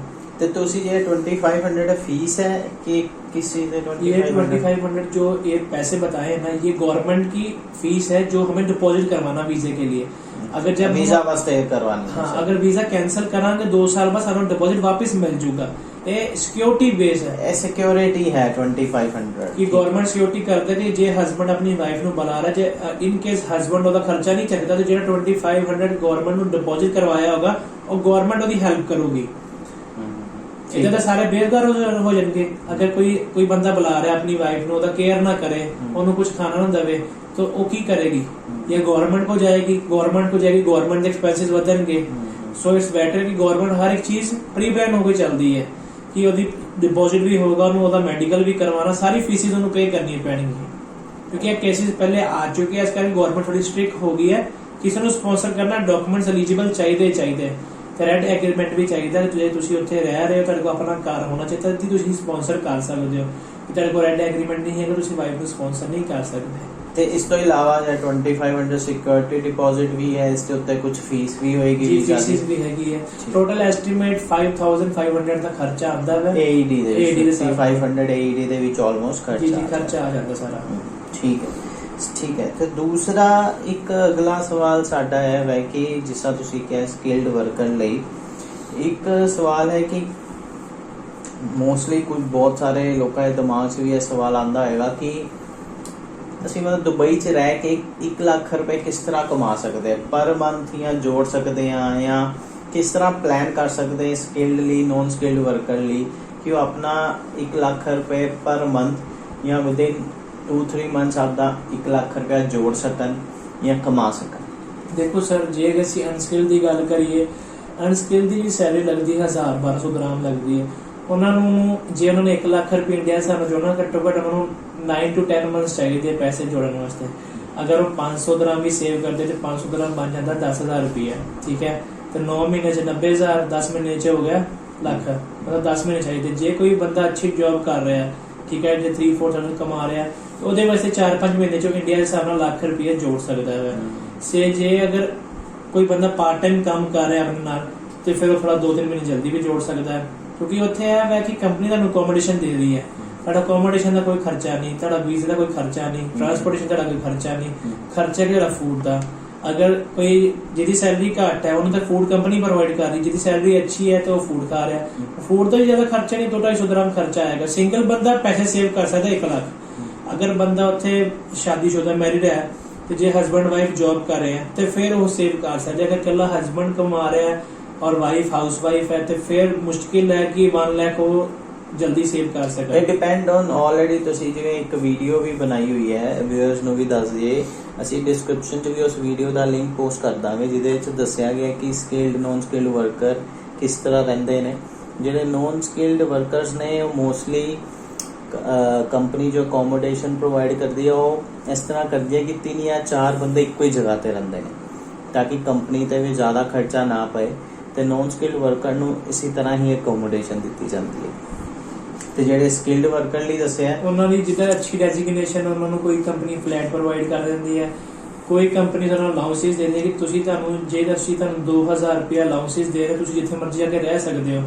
बट मोस्टली अच्छी कंपनी की करती है, बड़ी बड़ी एमएनसीज कंपनी जिन्होंने अच्छी डेजिग्नेशन है, अच्छी सैलरी और फ्लैट्स भी प्रोवाइड करते हैं, नहीं तो अदर अलाउंसेस दे के बंदा जिथे मर्जी रह सकता है। डिपेंड करता है कंपनी टू कंपनी वेरी करता है। ਤੇ ਇਹ ਡਿਪੈਂਡ ਹੈ, ਕਈ ਵਾਰ ਅਕੋਮੋਡੇਸ਼ਨ ਤੁਹਾਨੂੰ ਮਿਲ ਰਹੀ ਹੈ ਬਟ ਕਈ ਵਾਰ ਤੁਹਾਡੀ ਸੈਲਰੀ ਉਸ ਲੈਵਲ ਦੀ ਹੈ ਕਿ ਤੁਸੀਂ ਅੱਛੀ ਅਕੋਮੋਡੇਸ਼ਨ ਖੁਦ ਲੈ ਲੈਂਦੇ ਹੋ ਤੇ ਉਹ ਉਸ ਤਰ੍ਹਾਂ ਐਡਜਸਟ ਹੋ ਜਾਂਦਾ ਹੈ ਜੀ। ਉਹ ਐਚਆਰ ਨਾਲ ਤੁਸੀਂ ਗੱਲ ਕਰ ਸਕਦੇ ਕਿ ਸਰ ਮੈਂ ਤੁਸੀਂ ਐਕਸਪੈਂਸਿਸ ਜਿਹੜੇ ਐਕਸਪੈਂਸਿਸ ਜੇ ਤੁਸੀਂ ਮੈਨੂੰ ਅਕੋਮੋਡੇਸ਼ਨ ਦੇ ਰਹੇ ਹੋ कि इतने बैचलर अकोमोडेशन है बट मैं अपनी वाइफ ना रहना है, अगर कंपनी उत्थे मैनेज कर सकती, जो कंपनी उत्थे एक्सपेंसिस ला रही है, लेट्स सपोज कंपनी उन्होंने अकोमोडेशन के 500 दे रही है, सर तुसी जे तुसी रहना है तो 500 ਤੁਹਾਨੂੰ नहीं मिलेगा कि तुसी नहीं ना, तुसी 500 लेके अपनी वाइफ ਨਾਲ भी रह सकते हो। कंपनी हर एक चीज ਤੇ ਸੈਟਲਮੈਂਟ ਕਰਦੀ ਹੈ, ਬਟ ਜੇ ਤੁਸੀਂ ਕੰਪਨੀ ਦੇ ਵਿੱਚ ਹਾਰਡ ਵਰਕ ਕਰ ਰਹੇ ਹੋ ਔਰ ਤੁਸੀਂ ਕੰਪਨੀ 'ਚ ਰਿਸਪੌਂਸ ਨਹੀਂ ਦੇ ਰਹੇ, ਕੰਪਨੀ ਤੁਹਾਡੀ ਕੋਈ ਗੱਲ ਨਹੀਂ ਮੰਨੂਗੀ। ਕੰਪਨੀ ਕਿ ਅਸੀਂ ਤੁਹਾਡੀ ਹਰ ਇੱਕ ਗੱਲ ਮੰਨਦੇ ਆ, ਤੁਹਾਡੀ ਪ੍ਰੋਬਲਮ ਨੂੰ ਪ੍ਰੋਬਲਮ ਸਮਝਦੇ, ਸਾਡੀ ਟਾਈਮ ਤੁਸੀਂ ਕੰਮ ਨਹੀਂ ਕਰਨਾ, ਤੁਸੀਂ ਆਣਾ ਲੇਟ ਹੈ, ਜਾਣਾ ਵੀ ਜਲਦੀ ਹੈ। ਸੋ ਅਗਰ ਤੁਸੀਂ ਪ੍ਰੋਪਰ ਕੰਪਨੀ ਦੇ ਵਿੱਚ ਇੱਕ ਰਿਸਪੈਕਟ ਬਣਾ ਕੇ ਰਹੋਗੇ ਤਾਂ ਕੰਪਨੀ ਤੁਹਾਨੂੰ ਹਰ ਇੱਕ ਚੀਜ਼ ਹੈਲਪ ਕਰੂਗੀ, ਇਵਨ ਤੁਹਾਨੂੰ ਫਾਈਨੈਂਸ਼ੀਅਲ ਵੀ ਹੈਲਪ ਕਰੂਗੀ। ਤੁਹਾਨੂੰ ਕੱਲ ਨੂੰ ਦੁੱਖ ਸੁੱਖ ਹੋ ਜਾਂਦਾ, ਕੋਈ 4 ਪੈਸੇ ਦੀ ਜ਼ਰੂਰਤ ਪੜ ਜਾਂਦੀ ਹੈ ਐਡਵਾਂਸ ਦੀ, ਕੰਪਨੀ ਉਹ ਵੀ ਦਿੰਦੀ ਕਿ ਜੇ ਤੁਸੀਂ ਕੰਮ ਕਰੋਗੇ ਅੱਛੀ ਤਰ੍ਹਾਂ, ਜੇ ਤੁਸੀਂ ਕੰਮ ਹੀ ਨਹੀਂ ਕਰੋਗੇ ਤਾਂ ਕੰਪਨੀ ਦੀ 1 ਮੰਥ ਦੇ ਬਾਅਦ ਹੀ ਸੈਲਰੀ ਮਿਲੇਗੀ। ਕਿਉਂਕਿ ਕੰਪਨੀ ਤੁਹਾਨੂੰ ਲੋਨ ਵੀ ਪ੍ਰੋਵਾਈਡ ਕਰ ਦਿੰਦੀ ਹੈ, ਕੰਪਨੀ ਤੁਹਾਨੂੰ ਆਪਣਾ ਇੱਕ ਲੋਨ ਪ੍ਰੋਵਾਈਡ ਕਰਦੀ ਹੈ, ਤੁਹਾਨੂੰ ਕੋਈ ਫੰਡਸ ਦੀ ਜ਼ਰੂਰਤ ਪੈ ਗਈ ਕੰਪਨੀ ਤੁਹਾਨੂੰ ਉਹ ਵੀ ਦਿੰਦੀ ਕਿ ਤੁਹਾਡੀ ਸੈਲਰੀ 'ਚ ਹੌਲੀ ਹੌਲੀ ਕੱਟ ਲਾਂਗੇ। ਕਿ ਹਰ ਇੱਕ ਕੰਪਨੀ 'ਚ ਪੋਲਿਸੀ ਦੀ ਵਰਕਰਸ ਵਾਸਤੇ ਉਹਨੇ ਹੈਲਪ ਕਰਨੀ, ਕਿਉਂਕਿ ਉਹਨਾਂ ਨੂੰ ਵੀ ਪਤਾ ਇੱਕ ਬੰਦਾ ਬਾਹਰੋਂ ਆਇਆ ਕਿਸ ਵਾਸਤੇ ਆ, ਪੈਸਾ ਕਮਾਉਣ ਵਾਸਤੇ। ਕਿ ਜੇ ਉਹਦੇ ਕੋਲ ਫੰਡਸ ਨਹੀਂ ਹੈਗੇ ਜਾਂ ਉੱਥੇ ਇੰਡੀਆ 'ਚ ਉਹਨੂੰ ਕੋਈ ਸਪੋਰਟ ਨਹੀਂ ਕਰ ਰਿਹਾ ਜਾਂ ਉਹਦੀ ਕੋਈ ਪ੍ਰੋਬਲਮ ਹੈ ਤੇ ਇੱਥੇ ਆ ਕੇ ਪੈਸਾ ਕਮਾਏਗਾ, ਆਪਣੀ ਫੈਮਿਲੀ ਨੂੰ ਸਪੋਰਟ ਕਰ ਸਕਦਾ ਹੈ। ਕਿਉਂਕਿ ਮੇਨ ਮੁੱਦਾ ਕੀ ਹੁੰਦਾ ਬਾਹਰ ਜਾਣ ਦਾ, पैसे कमा सकिए या स्टडी कर सकिए। स्टडी करेंगे तो पैसा ही कमाना है, एंड लास्ट गल सारी पैसे के आगे रुक जाती है कि पैसा ही कमाना। बेशक असं दुबई चल जाइए, बेशक असं कैनेडा चल जाइए, जाना कि वास्ते इनकम वास्ते, अपनी फैमिली सपोर्ट करने वास्ते, कि फ्यूचर सिक्योर करने वास्ते। ठीक है, ते अगला सवाल साडा ਆਲਰੇਡੀ ਤੁਸੀਂ ਉਸ ਸਵਾਲ ਦਾ ਜਵਾਬ ਦੇ ਚੁੱਕੇ ਹੋ। ਸਵਾਲ ਹੈ ਸੀ ਕਿ ਜਿਹੜੀ ਕੋਵਿਡ ਤੋਂ ਬਾਅਦ ਕਿੰਨੀਆਂ ਅੱਛੀ ਸਕਿਲਡ ਵਰਕਰ ਦੀ ਕਿੰਨੀਆਂ ਜੌਬਸ ਨੇ। ਤੁਸੀਂ ਆਲਰੇਡੀ ਦੱਸਿਆ ਕਿ 골ਡਨ ਚਾਂਸ ਹੈ, ਬਹੁਤ ਸਾਰੀ ਜੌਬਸ ਓਪਨਿੰਗ ਨੇ ਤੇ ਲੋਕ ਉਸ ਲਈ ਜਾ ਸਕਦੇ ਤੇ ਅਪਲਾਈ ਕਰ ਸਕਦੇ ਨੇ। ਇਸ ਤੋਂ ਅੱਗੇ ਹੈ ਕਿ ਇੱਕ ਲਾਇਸੈਂਸ ਦੀ ਬਹੁਤ ਸਵਾਲ ਆਉਂਦੇ ਨੇ ਕਿ ਲਾਇਸੈਂਸ ਕਿਸ ਤਰ੍ਹਾਂ ਲੈ ਸਕਦੇ, ਕਿਉਂਕਿ ਹੁਣ ਅਗਰ ਕੋਈ ਉੱਥੇ ਜਾਂਦਾ ਹੈ, ਜੌਬ 'ਚ ਲੱਗ ਜਾਂਦਾ ਹੈ ਤੇ ਓਬਵੀਅਸ ਹੈ ਕਈ ਵਾਰ ਤੁਹਾਡਾ ਬਹੁਤ ਜ਼ਿਆਦਾ ਡਿਫਰੈਂਸ ਰਹਿੰਦਾ ਹੈ, ਜਾਂ ਤੇ ਉਹ ਲੋਕਲ ਟਰਾਂਸਪੋਰਟ ਯੂਜ਼ ਕਰ ਸਕਦੇ ਨੇ, ਬਾਈਕ ਯੂਜ਼ ਕਰਨਗੇ ਤੇ ਕਾਰ ਯੂਜ਼ ਕਰਨਗੇ ਤੇ ਉਹਨਾਂ ਨੂੰ ਲਾਇਸੈਂਸ ਦੀ ਲੋੜ ਪਏਗੀ ਜੀ। ਤੇ ਤੁਸੀਂ ਲਾਇਸੈਂਸ ਦਾ ਪ੍ਰੋਸੈਸ ਅਗਰ ਇੱਕ ਵਾਰ ਐਕਸਪਲੇਨ ਕਰੋ। ਵੈਸੇ ਤੇ ਇਹਦੇ ਤੇ ਇੱਕ ਹੋਰ ਵੀਡੀਓ ਬਣਾਉਣ ਦੀ ਵੀ ਜ਼ਰੂਰਤ ਹੈ, ਬਟ ਇਸ ਵੀਡੀਓ ਦੇ ਵਿੱਚ ਤੁਸੀਂ ਥੋੜਾ ਜਿਹਾ ਐਕਸਪਲੇਨ ਕਰ ਦਿਓ ਕਿ ਲਾਇਸੈਂਸ ਦੀ ਪ੍ਰੋਸੈਸ ਕੀ ਹੈ। ਦੇਖੋ ਸਰ, ਲਾਇਸੈਂਸ ਬਣਾਉਣ ਵਾਸਤੇ ਸਭ ਤੋਂ ਪਹਿਲੇ ਸਾਨੂੰ ਚਾਹੀਦਾ ਰੈਜ਼ੀਡੈਂਸ ਵੀਜ਼ਾ। अगर तुम एक कंपनी जॉब कर रहे हो ਤੁਹਾਡੇ ਕੋਲ रेजिडेंस वीजा होना चाहिए, क्योंकि रेजिडेंस वीजा क्यों चाहिए? क्योंकि एमरेज आईडी आती है, ठीक है ना। एमरेज आईडी होती है, जिवें ਆਪਾਂ ਇੰਡੀਆ 'ਚ ਕਹਿ ਸਕਦੇ ਆਪਣਾ ਆਧਾਰ ਕਾਰਡ, ਉੱਥੇ ਦੀ ਐਮरेज ਆਈਡੀ ਹੁੰਦੀ ਹੈ ਰੈਜ਼ੀਡੈਂਸ ਕਾਰਡ। ਜਦੋਂ ਤੁਸੀਂ ਕੋਈ ਵੀ ਚੀਜ਼, ਕੋਈ ਗਵਰਨਮੈਂਟ ਦਾ ਕੰਮ ਕਰਨਾ, ਤੁਹਾਨੂੰ ਆਈਡੀ ਆਪਣੇ ਕੋਲ ਚਾਹੀਦੀ, ਕਿਉਂਕਿ ਗਵਰਨਮੈਂਟ ਤੁਹਾਡੀ ਆਈਡੀ ਨਾਲ ਹੀ ਹਰ ਇੱਕ ਚੀਜ਼ ਲਿੰਕ ਹੈ। ਇਹ ਆਈਡੀ ਕਿਹੜੀ ਆਈਡੀ ਹੋਏਗੀ? ਇਹ ਲਾਇਸੈਂਸ ਹੈ, ਆਧਾਰ ਕਾਰਡ ਹੈ, ਕੀ ਨਹੀਂ, ਚੀਜ਼ ਹੈ? ਇਹਨੂੰ ਅਸੀਂ ਕਹਿੰਦੇ ਐਮरेज ਆਈਡੀ। ਸਾਡਾ ਪਛਾਣ ਪੱਤਰ ਹੈ ਕਿ ਅਸੀਂ ਦੁਬਈ ਦੇ ਰੈਜ਼ੀਡੈਂਸ ਹੈਗੇ ਆ। ਆਈਡੀ ਹੋਏਗੀ ਤਾਂ ਤੁਸੀਂ ਲਾਇਸੈਂਸ ਅਪਲਾਈ ਕਰ ਸਕਦੇ। ਲਾਇਸੈਂਸ ਅਪਲਾਈ ਕਰਨ ਵਾਸਤੇ ਕੀ ਪ੍ਰੋਸੈਸ ਹੈ, ਠੀਕ ਹੈ? ਤੁਹਾਡੇ ਕੋਲ ਪਾਸਪੋਰਟ ਕਾਪੀ ਚਾਹੀਦੀ ਹੈ। ਪਹਿਲੇ ਇਹ ਦੱਸ ਦਿਓ ਕਿ ਆਈਡੀ ਕਿਸ ਤਰ੍ਹਾਂ ਮਿਲ ਜਾਂਦੀ ਹੈ? ਆਈਡੀ ਦੱਸਾਂ ਕਿੱਦਾਂ ਮਿਲਦੀ ਹੈ? ਜਦੋਂ ਤੁਸੀਂ ਕੰਪਨੀ 'ਚ ਵੀਜ਼ਾ ਅਪਲਾਈ ਕਰਦੇ ਹੋ, ਵੀਜ਼ਾ ਆਉਣ ਤੋਂ ਬਾਅਦ ਤੁਹਾਡਾ ਮੈਡੀਕਲ ਟੈਸਟ ਹੁੰਦਾ ਹੈ। ਮੈਡੀਕਲ ਟੈਸਟ ਤੋਂ ਬਾਅਦ ਤੁਹਾਡੇ ਫਿੰਗਰਪ੍ਰਿੰਟ ਹੁੰਦੇ ਆ। ਉਸ ਤੋਂ ਬਾਅਦ ਤੁਹਾਡੇ ਕੋਲ ਆਈਡੀ ਆਉਂਦੀ ਹੈ। आईडी मतलब 1.5-2 महीने के बाद तेरे को आईडी आ जाती है। आईडी आने तो बाद तुसी हर एक चीज एलिजिबल हो। तुसी सिम कार्ड बनाना है, बैंक अकाउंट ओपन करना है, ठीक है, लाइसेंस बनाना। विदाउट आईडी तुसी कुछ नहीं कर सकते, क्योंकि अगर ਤੁਹਾਡੇ ਕੋਲ ਇੰਡੀਆ ਦੇ ਵਿੱਚ ਆਧਾਰ ਕਾਰਡ ਹੋਏਗਾ ਤਾਂ ਵੀ ਤੁਸੀਂ ਬੈਂਕ ਅਕਾਊਂਟ ਓਪਨ ਕਰ ਸਕਦੇ ਹੋ। ਇਸ ਤਰ੍ਹਾਂ ਨੈਸ਼ਨਲ ਆਈਡੀ ਜਿਹੜੀ ਤੁਹਾਡੀ ਬਣ ਜਾਂਦੀ ਜੀ ਜੀ। ਤੇ ਉਸ ਤੋਂ ਬਾਅਦ ਤੁਹਾਨੂੰ ਕੀ ਪ੍ਰੋਸੈਸ ਹੁੰਦਾ? ਤੁਹਾਨੂੰ ਆਈਡੀ ਤੁਹਾਡੇ ਕੋਲ ਹੈ, ਤੁਸੀਂ ਸਕੂਲ ਲੱਭਣਾ ਹੈ, ਲਰਨਿੰਗ ਸਕੂਲ ਡਰਾਈਵਿੰਗ ਵਾਸਤੇ। ਇੱਥੇ ਤੁਹਾਨੂੰ ਅੱਛੀ ਕਲਾਸਿਸ ਮਿਲ ਸਕਣ। ਹਰ ਇੱਕ ਸਕੂਲ ਦੇ ਵਿੱਚ ਹਰ ਇੱਕ ਲੈਂਗੁਏਜ ਦੇ ਬੰਦੇ ਆ। हिंदी लगोगे हिंदी मिलेगा, पंजाबी, उर्दू, फारसी, मलयालम, अरबी, मेल फीमेल तक दोनों मिलेंगे। और ਤੁਹਾਡੇ डिपेंड ਤੁਸੀਂ मेल को सीखना है, फीमेल को सीखना है, अरबी लैंग्वेज सीखना है, इंग्लिश सीखना कि पंजाबी लैंग्वेज सीखना है। ਉਹਨਾਂ ਨੂੰ ਉੱਥੇ ਉਸਤਾਦ ਕਹਿੰਦੇ ਜਿਹੜੇ ਕਲਾਸਿਸ ਰਨ ਕਰਦੇ ਆ, ਠੀਕ ਹੈ ਜੀ। ਇਹਦੇ ਵਾਸਤੇ ਜੇ ਤੁਹਾਡਾ ਤੁਸੀਂ ਟੈਸਟ ਅਪਲਾਈ ਕਰਨਾ, ਤੁਹਾਡੇ ਕੋਲ ਆਈਡੀ ਹੈਗੀ, ਤੁਸੀਂ ਸਕੂਲ ਜਾ ਕੇ ਆਪਣੀ ਫੀਸ ਪੇ ਕਰੋ, ਠੀਕ ਹੈ। ਜੇ ਤੁਹਾਡੇ ਕੋਲ ਇੰਡੀਆ ਦਾ ਲਾਇਸੈਂਸ ਹੈਗਾ, ਫਿਰ ਤੁਹਾਡੀ ਅਪਰੋਕਸੀਮੇਟਲੀ 20-25 ਕਲਾਸਾਂ ਲੱਗਣਗੀਆਂ। ਜੇ ਤੁਹਾਡੇ ਕੋਲ ਇੰਡੀਆ ਦਾ ਲਾਇਸੈਂਸ ਨਹੀਂ ਹੈਗਾ, ਫਿਰ 40 to 45 ਕਲਾਸਿਸ ਲੱਗਦੀਆਂ। ਜੇ ਤੁਸੀਂ ਐਲੀਜੀਬਲ ਹੋ, ਤੁਸੀਂ ਫਾਈਲ ਅਪਲੋਡ ਕਰਤੀ, ਫਾਈਲ ਅਪਲਾਈ ਕਰਤੀ, ਤੁਹਾਡੀ ਫਿਰ ਟੈਸਟ ਹੋਣਗੇ। ਤੁਹਾਨੂੰ ਪਾਰਕਿੰਗ ਦਾ ਸਿਖਾਉਣਗੇ, ਪਾਰਕਿੰਗ ਦਾ ਟੈਸਟ ਕਿੱਦਾਂ ਕਰਨਾ, ਬੈਕ ਕਿੱਦਾਂ ਕਰਨੀ ਹੈ, ਠੀਕ ਹੈ, ਰਿਵਰਸ ਕਿੱਦਾਂ ਕਰਨੀ ਹੈ, ਸਲੋਪ ਤੇ ਤੁਸੀਂ ਹੈਂਡ ਬ੍ਰੇਕ ਕਿੱਦਾਂ ਲਾਣੀ ਹੈ। ਇਹਦੇ ਵਿੱਚ ਵੀ ਦੋ ਤਰੀਕੇ ਹੁੰਦੇ, ਤੁਸੀਂ ਮੈਨੂਅਲ ਕਾਰ ਚਲਾਣੀ ਕਿ ਆਟੋਮੈਟਿਕ ਚਲਾਣੀ ਹੈ। ਮੋਸਟਲੀ ਜ਼ਿਆਦਾਤਰ ਜਿਹੜੀ ਮੈਨੂਅਲ ਕਾਰ ਉਹ ਚਲਾਉਂਦੇ ਆ, ਜਿਵੇਂ ਜਿਹਨੇ 3 ਟਨ ਚਲਾਣੀ ਹੋਵੇ, ਪਿਕਅਪ ਗੱਡੀ ਡਾਲੇ ਵਾਲੀ ਹੋਵੇ। ਜਿਹਨੇ ਆਪਣੀ ਫੈਮਿਲੀ ਵਾਸਤੇ ਜਾਂ ਲੋਕਲ ਚਲਾਣੀ ਹੋਵੇ, ਉਹ ਆਟੋਮੈਟਿਕ ਕਾਰ ਵਾਸਤੇ ਹੈ। ਆਟੋਮੈਟਿਕ ਦਾ ਲਾਇਸੈਂਸ ਈਜ਼ੀਲੀ ਇਸ ਕਰਕੇ ਬਣ ਜਾਂਦਾ ਕਿਉਂਕਿ ਉਹਨੂੰ ਗੇਅਰ ਪਾਉਣ ਦੀ ਲੋੜ ਨਹੀਂ, ਸਿਰਫ ਆਟੋਮੈਟਿਕ ਮੋਡ ਤੇ ਪਾ ਕੇ ਰੇਸ ਤੇ ਬ੍ਰੇਕ ਦੇ ਕੰਮ ਕਰਨਾ, ਉਹ ਲਾਇਸੈਂਸ ਜਲਦੀ ਲੈ ਲੈਂਦੇ ਆ। ਸੋ ਇਹਦੇ ਵਿੱਚ ਵੀ ਖਰਚਾ 6 ਤੋਂ 7,000 ਦਰਾਮ ਦਾ ਆ ਜਾਂਦਾ ਹੈ, ਠੀਕ ਹੈ। ਲਮਸਮ ਕਰ ਸਕਦੇ ਹਾਂ ਅਸੀਂ, ਕਿਉਂਕਿ ਫੀਸ ਤੇ ਸਾਨੂੰ ਪੇ ਕਰਨੀ ਹੀ ਪੈਣੀ ਹੈ। ਫੀਸ ਪੇ ਮਤਲਬ ਆ ਵੀ 60 ਡੇਜ਼ ਦਾ ਪ੍ਰੋਸੈਸ ਹੈਗਾ ਲਾਇਸੈਂਸ ਲੈਣਾ। ਅਗਰ ਤੁਹਾਡੇ ਕੋਲ ਲਾਇਸੈਂਸ ਹੈ, ਵਰਲਡ ਵਾਈਡ ਵੈਲਿਡ ਹੈ, ਤੁਸੀਂ ਕੱਲ ਨੂੰ ਕੈਨੇਡਾ ਜਾਂਦੇ, ਤੁਸੀਂ ਇੱਕ ਲਾਇਸੈਂਸ ਨੂੰ ਕਨਵਰਟ ਵੀ ਕਰਵਾ ਸਕਦੇ ਹੋ, ਕਿਉਂਕਿ ਲੈਫਟ ਹੈਂਡ ਡਰਾਈਵ ਹੈ, ਕਿਉਂਕਿ ਵਰਲਡ ਵਾਈਡ ਵੈਲਿਡ ਹੈ। ਤੇ ਤੁਹਾਡੇ ਕੋਲ ਯੂਏ ਦਾ ਲਾਇਸੈਂਸ ਹੈ, ਕਿਉਂਕਿ ਤੁਹਾਨੂੰ ਮੋਸਟਲੀ ਤੁਸੀਂ ਨਿਊਜ਼ ਵੀ ਸੁਣੀ ਹੁੰਦੀ, ਜਿਨ੍ਹਾਂ ਕੋਲ ਟਰੱਕ ਦੇ ਲਾਇਸੈਂਸ ਹੈ ਯੂਏ ਦੇ, ਜੇ ਉਹਨਾਂ ਦੇ 5 ਬੈਂਡ ਸੀ ਤਾਂ ਕੈਨੇਡਾ ਵਾਸਤੇ ਐਲੀਜੀਬਲ ਹੈ ਵਰਕ ਪਰਮਿਟ ਤੇ ਟਰੱਕ ਚਲਾਉਣ ਵਾਸਤੇ। ਸੋ ਬੜੇ ਹੀ ਲੋਕੀ, ਬੜੇ ਪੰਜਾਬੀ ਭਰਾ ਜਿਹੜੇ ਆਈਲੈਟਸ ਕਰਕੇ ਨਹੀਂ ਜਾ ਸਕਦੇ ਸੀ, ਉਹਨਾਂ ਨੇ ਟਰੱਕ ਦਾ ਲਾਇਸੈਂਸ ਬਣਾਇਆ, 2-3 ਸਾਲ ਕੰਮ ਕੀਤਾ, ਐਕਸਪੀਰੀਅੰਸ ਲਿਆ। ਯੂਏ ਵਾਸਤੇ 5 ਬੈਂਡ ਤੇ ਈਜ਼ੀਲੀ 5 ਬੈਂਡ ਤੇ ਬੰਦਾ ਕੋਈ ਵੀ ਅਨਪੜ੍ਹ ਵੀ 5 ਬੈਂਡ ਦੀ ਤਿਆਰੀ ਕਰੇਗਾ ਤਾਂ ਉਹ ਵੀ ਲੈ ਜਾਏਗਾ। 5 ਬੈਂਡ ਤੁਹਾਨੂੰ ਚਾਹੀਦੇ, ਤੁਹਾਡੇ 5 ਬੈਂਡ ਆ ਕੇ ਤੁਸੀਂ ਐਲੀਜੀਬਲ ਹੋ, ਤੁਸੀਂ ਆਪਣਾ ਵੀਜ਼ਾ ਅਪਲਾਈ ਕਰੋ, ਕਿਉਂਕਿ ਐਲਐਮਆਈਜ਼ ਅਪਰੂਵਡ ਹੁੰਦੀਆਂ ਟਰੱਕ ਡਰਾਈਵਰਸ ਵਾਸਤੇ। ਲਾਇਸੈਂਸ ਦਿੱਤਾ ਤੁਸੀਂ, ਤੁਹਾਡੇ ਕੋਲ ਲਾਇਸੈਂਸ ਦਿੱਤਾ, ਸਭ ਕੁਝ ਦਿੱਤਾ, ਐਕਸਪੀਰੀਅੰਸ ਹੈਗਾ, ਗਵਰਨਮੈਂਟ ਤੁਹਾਨੂੰ ਵੀਜ਼ਾ ਭੇਜਦੀ, ਤੁਸੀਂ ਇੱਥੋਂ ਕੈਨੇਡਾ ਸਿੱਧਾ ਕੈਨੇਡਾ ਪਹੁੰਚ ਜਾਂਦੇ, ਬੰਦੇ ਦੀ ਡ੍ਰੀਮ ਵੀ ਪੂਰੀ ਹੋ ਜਾਂਦੀ ਹੈ ਤੇ ਇੱਕ ਬੰਦੇ ਦਾ ਲਾਈਫ ਸਟਰਕਚਰ ਵੀ ਵਧੀਆ ਹੋ ਜਾਂਦਾ ਹੈ। ਹਾਂ, ਤੇ ਇਸ ਸਵਾਲ ਤੋਂ ਇੱਕ ਹੋਰ ਸਾਡੇ ਵਿਊਅਰਸ ਨੂੰ ਇਸ ਚੀਜ਼ ਬਾਰੇ ਇਨਫੋਰਮੇਸ਼ਨ ਮਿਲੀ ਹੋਏਗੀ ਕਿ ਅਗਰ ਯੂਏਈ ਦੇ ਵਿੱਚ ਉਹਨਾਂ ਕੋਲ ਟਰੱਕ ਦਾ ਲਾਇਸੈਂਸ ਹੈ ਜੋ ਕਿ ਵਰਲਡ ਵਾਈਡ ਵੈਲਿਡ ਹੈ, ਤੇ ਉਹੀ ਉਹਨਾਂ ਨੂੰ ਅਗਰ 2-3 ਸਾਲ ਦਾ ਐਕਸਪੀਰੀਅੰਸ ਹੈ ਤੇ ਉਹ ਕੈਨੇਡਾ ਵੀ ਮੂਵ ਕਰ ਸਕਦੇ ਨੇ ਈਜ਼ੀਲੀ ਵਿਦ 5 ਬੈਂਡਸ ਜੀ। ਤੇ ਇਹ ਵੀ ਜਿਹੜੇ ਮੂਵ ਕਰਨਾ ਚਾਹੁੰਦੇ ਨੇ, ਕੁਝ ਲੋਕ ਸਕਿਲਡ ਵਰਕਰਸ ਹੋਣਗੇ, ਕੁਝ ਨੌਨ ਸਕਿਲਡ ਹੋਣਗੇ, ਤੇ ਜੇ ਟਰੱਕ ਦੇ ਡਰਾਈਵਰਸ ਨੇ ਨੌਨ ਸਕਿਲਡ ਕੰਸੀਡਰ ਕੀਤੇ ਜਾਂਦੇ ਨੇ ਜਾਂ ਸਕਿਲਡ ਦੇ ਵਿੱਚ? ਇਹ ਸਕਿਲਡ ਵਰਕਰਸ ਦੇ ਵਿੱਚ ਆ ਜਾਂਦੇ, ਕਿਉਂਕਿ ਉਹਨਾਂ ਨੂੰ ਇੱਕ ਸਕਿੱਲ ਹੈ। ਕੋਈ ਇੱਕ ਡਰਾਈਵਰ, ਜਿਹੜਾ ਡਰਾਈਵਰ ਉਹ ਸਕਿਲਡ ਦੇ ਵਿੱਚ ਹੈ, ਕਿਉਂਕਿ ਅਨਸਕਿਲਡ ਵਾਲਾ ਬੰਦਾ ਡਰਾਈਵਿੰਗ ਨਹੀਂ ਕਰ ਸਕਦਾ। ਸਕਿਲਡ ਵਾਸਤੇ ਕੀ ਹੁੰਦਾ ਕਿ ਇੱਕ ਲਾਇਸੈਂਸ ਬਣਾਇਆ ਹੈਗਾ ਉਹਨੇ, ਫਿਰ ਉਹਨੇ ਟ੍ਰੇਨਿੰਗ ਦਿੱਤੀ, ਉਹਨੇ ਟ੍ਰੇਨਿੰਗ ਲੈਣ ਤੋਂ ਬਾਅਦ ਉਹ ਗੱਡੀ ਡਰਾਈਵ ਕਰਦਾ ਹੈ। ਕੋਈ ਨਾ ਕੋਈ ਸਕਿੱਲ ਹੋਣਾ ਚਾਹੀਦਾ ਉਸ ਚੀਜ਼ ਦੀ ਆਵੇ, ਤੇ ਇਸ ਲਈ ਸਕਿਲਡ ਵਰਕਰ ਚ ਹੀ ਕਾਊਂਟ ਹੋਣਗੇ। ਇਹਦੇ ਬਾਰੇ ਇੱਕ ਹੋਰ ਵੀਡੀਓ ਅਸੀਂ ਆਉਣ ਵਾਲੀ ਵੀਡੀਓਜ਼ 'ਚ ਵੀ ਬਣਾਵਾਂਗੇ, ਕਿਸ ਤਰ੍ਹਾਂ ਤੁਸੀਂ ਅਗਰ ਤੁਹਾਡੇ ਕੋਲ ਟਰੱਕ ਦਾ ਲਾਇਸੈਂਸ ਹੈ ਤੇ ਉਹਦੇ ਥਰੂ ਤੁਸੀਂ ਕੈਨੇਡਾ ਮੂਵ ਕਰ ਸਕਦੇ ਹੋ ਈਜ਼ੀਲੀ, ਬਟ ਤੁਹਾਡੇ ਕੋਲ ਇੱਕ ਅੱਛਾ ਐਕਸਪੀਰੀਅੰਸ ਹੋਣਾ ਚਾਹੀਦਾ ਹੈ 2-3 ਸਾਲ ਬਟ ਇਹਦੇ ਕੁਝ ਚ ਰੂਲਸ ਨੇ। ਇੱਕ ਗੱਲ ਹੋਰ ਹੈਗੀ ਜੀ, ਜੇ ਤੁਹਾਡੇ ਕੋਲ ਟਰੱਕ ਦਾ ਲਾਇਸੈਂਸ, ਤੁਹਾਡੇ ਕੋਲ ਵੀਜ਼ਾ ਵੀ ਟਰੱਕ ਡਰਾਈਵਰ ਦਾ ਹੀ ਚਾਹੀਦਾ ਹੈ। ਵੀਜ਼ੇ 'ਚ ਇਹ ਨਾ ਹੋਵੇ ਤੁਸੀਂ ਕਲੀਨਰ ਹੋਵੋ ਜਾਂ ਤੁਸੀਂ ਟ੍ਰਾਂਸਪੋਰਟ ਹੋਵੇ। ਓਬਵੀਅਸ, ਬਟ ਇਹਦੇ ਤੇ ਇਹ ਚੀਜ਼ ਤੇ ਓਬਵੀਅਸ ਹੀ ਰਹੇਗੀ, ਕਿਉਂਕਿ ਅਗਰ ਤੁਹਾਡੇ ਕੋਲ ਵੀਜ਼ਾ ਤੁਸੀਂ ਜਦੋਂ ਅਪਲਾਈ ਕਰੋਗੇ ਤਾਂ ਵਿੱਚ ਤੇ ਤੁਹਾਨੂੰ ਦੱਸਣਾ ਹੀ ਪਏਗਾ ਕਿ ਤੁਹਾਡੀ ਕੀ ਜੌਬ ਹੈ। ਬਟ ਕਿਉਂਕਿ ਕੰਪਨੀਆਂ ਕੀ ਕਰਦੀ, ਕਦੇ ਵਾਰੀ ਉਹਨਾਂ ਕੋਲ ਟਰੱਕ ਡਰਾਈਵਰ ਦਾ ਕੋਟਾ ਨਹੀਂ ਹੁੰਦਾ, ਉਹ ਵੀਜ਼ਾ ਲਾ ਦੇਣੀ ਕਲੀਨਰ ਦਾ, ਬਟ ਕੰਮ ਕਰਾਂਦੇ ਟਰੱਕ ਡਰਾਈਵਰ ਦਾ। ਇਹ ਚੀਜ਼ਾਂ ਬੜੀ ਕੇਸਿਸ ਆਈਆਂ ਕਿ ਜਿਨ੍ਹਾਂ ਕੋਲ ਟਰੱਕ ਦਾ ਲਾਇਸੈਂਸ ਹੈ ਬਟ ਉਹਨਾਂ ਦਾ ਵੀਜ਼ਾ ਕਲੀਨਰ ਦਾ ਲੱਗਾ ਹੈ, ਵੇਟਰ ਦਾ ਲੱਗਾ ਹੈ, ਹੈਲਪਰ ਦਾ ਲੱਗਾ ਹੈ। ਜਿਹਦੇ ਕੋਲ ਟਰੱਕ ਡਰਾਈਵਰ ਦਾ ਵੀਜ਼ਾ ਹੈ, ਟਰੱਕ ਡਰਾਈਵਰ ਦੇ ਵਿੱਚ ਵੀਜ਼ੇ ਦੇ ਵਿੱਚ ਲਿਖਿਆ ਹੈ ਪ੍ਰੋਫੈਸ਼ਨ ਟਰੱਕ ਡਰਾਈਵਰ ਹੈ, ਉਹ ਹੀ ਐਲੀਜੀਬਲ ਹੈ ਦੁਬਈ ਤੋਂ ਕੈਨੇਡਾ ਜਾਣ ਵਾਸਤੇ। ਅਗਰ ਉਹਦੇ ਵੀਜ਼ੇ ਦੇ ਵਿੱਚ ਕਲੀਨਰ ਲਿਖਿਆ, ਹੈਲਪਰ ਲਿਖਿਆ, ਉਹ ਐਲੀਜੀਬਲ ਨਹੀਂ ਹੈਗਾ, ਕਿਉਂਕਿ ਤੁਹਾਡਾ ਵੀਜ਼ਾ ਹੀ ਡਿਪੈਂਡ ਕਰਦਾ, ਤੁਹਾਡਾ ਵੀਜ਼ਾ ਟਰੱਕ ਡਰਾਈਵਰ ਦਾ ਹੈ ਤਾਂ ਕਿ ਤੁਸੀਂ ਆਈਲੈਟਸ ਕਲੀਅਰ ਕਰਕੇ 5 ਮਿੰਟ ਲੈ ਕੇ ਦੁਬਈ ਤੋਂ ਕੈਨੇਡਾ ਜਾ ਸਕਦੇ ਹੋ। ਜੇ ਤੁਹਾਡੇ ਕੋਲ ਲਾਇਸੈਂਸ ਹੀ ਟਰੱਕ ਡਰਾਈਵਰ ਦਾ ਔਰ ਵੀਜ਼ੇ ਦੇ ਉੱਤੇ ਡੈਜ਼ਿਗਨੇਸ਼ਨ ਨਹੀਂ ਹੈਗੀ, ਤੁਸੀਂ ਨਹੀਂ ਜਾ ਸਕਦੇ, ਕਿਉਂਕਿ ਕੈਨੇਡਾ ਦੀ ਗਵਰਨਮੈਂਟ ਤੁਹਾਨੂੰ ਐਲੀਜੀਬਲ ਨਹੀਂ ਮੰਨੂਗੀ। ਠੀਕ ਹੈ, ਤੇ ਮਤਲਬ ਪ੍ਰੋਪਰ ਅਗਰ ਤੁਸੀਂ ਜਾ ਰਹੇ ਹੋ ਸਾਰੀ ਚੀਜ਼ਾਂ ਉਹ as a driver, truck driver ਹੀ ਕੰਸੀਡਰ ਹੋਣਗੀਆਂ।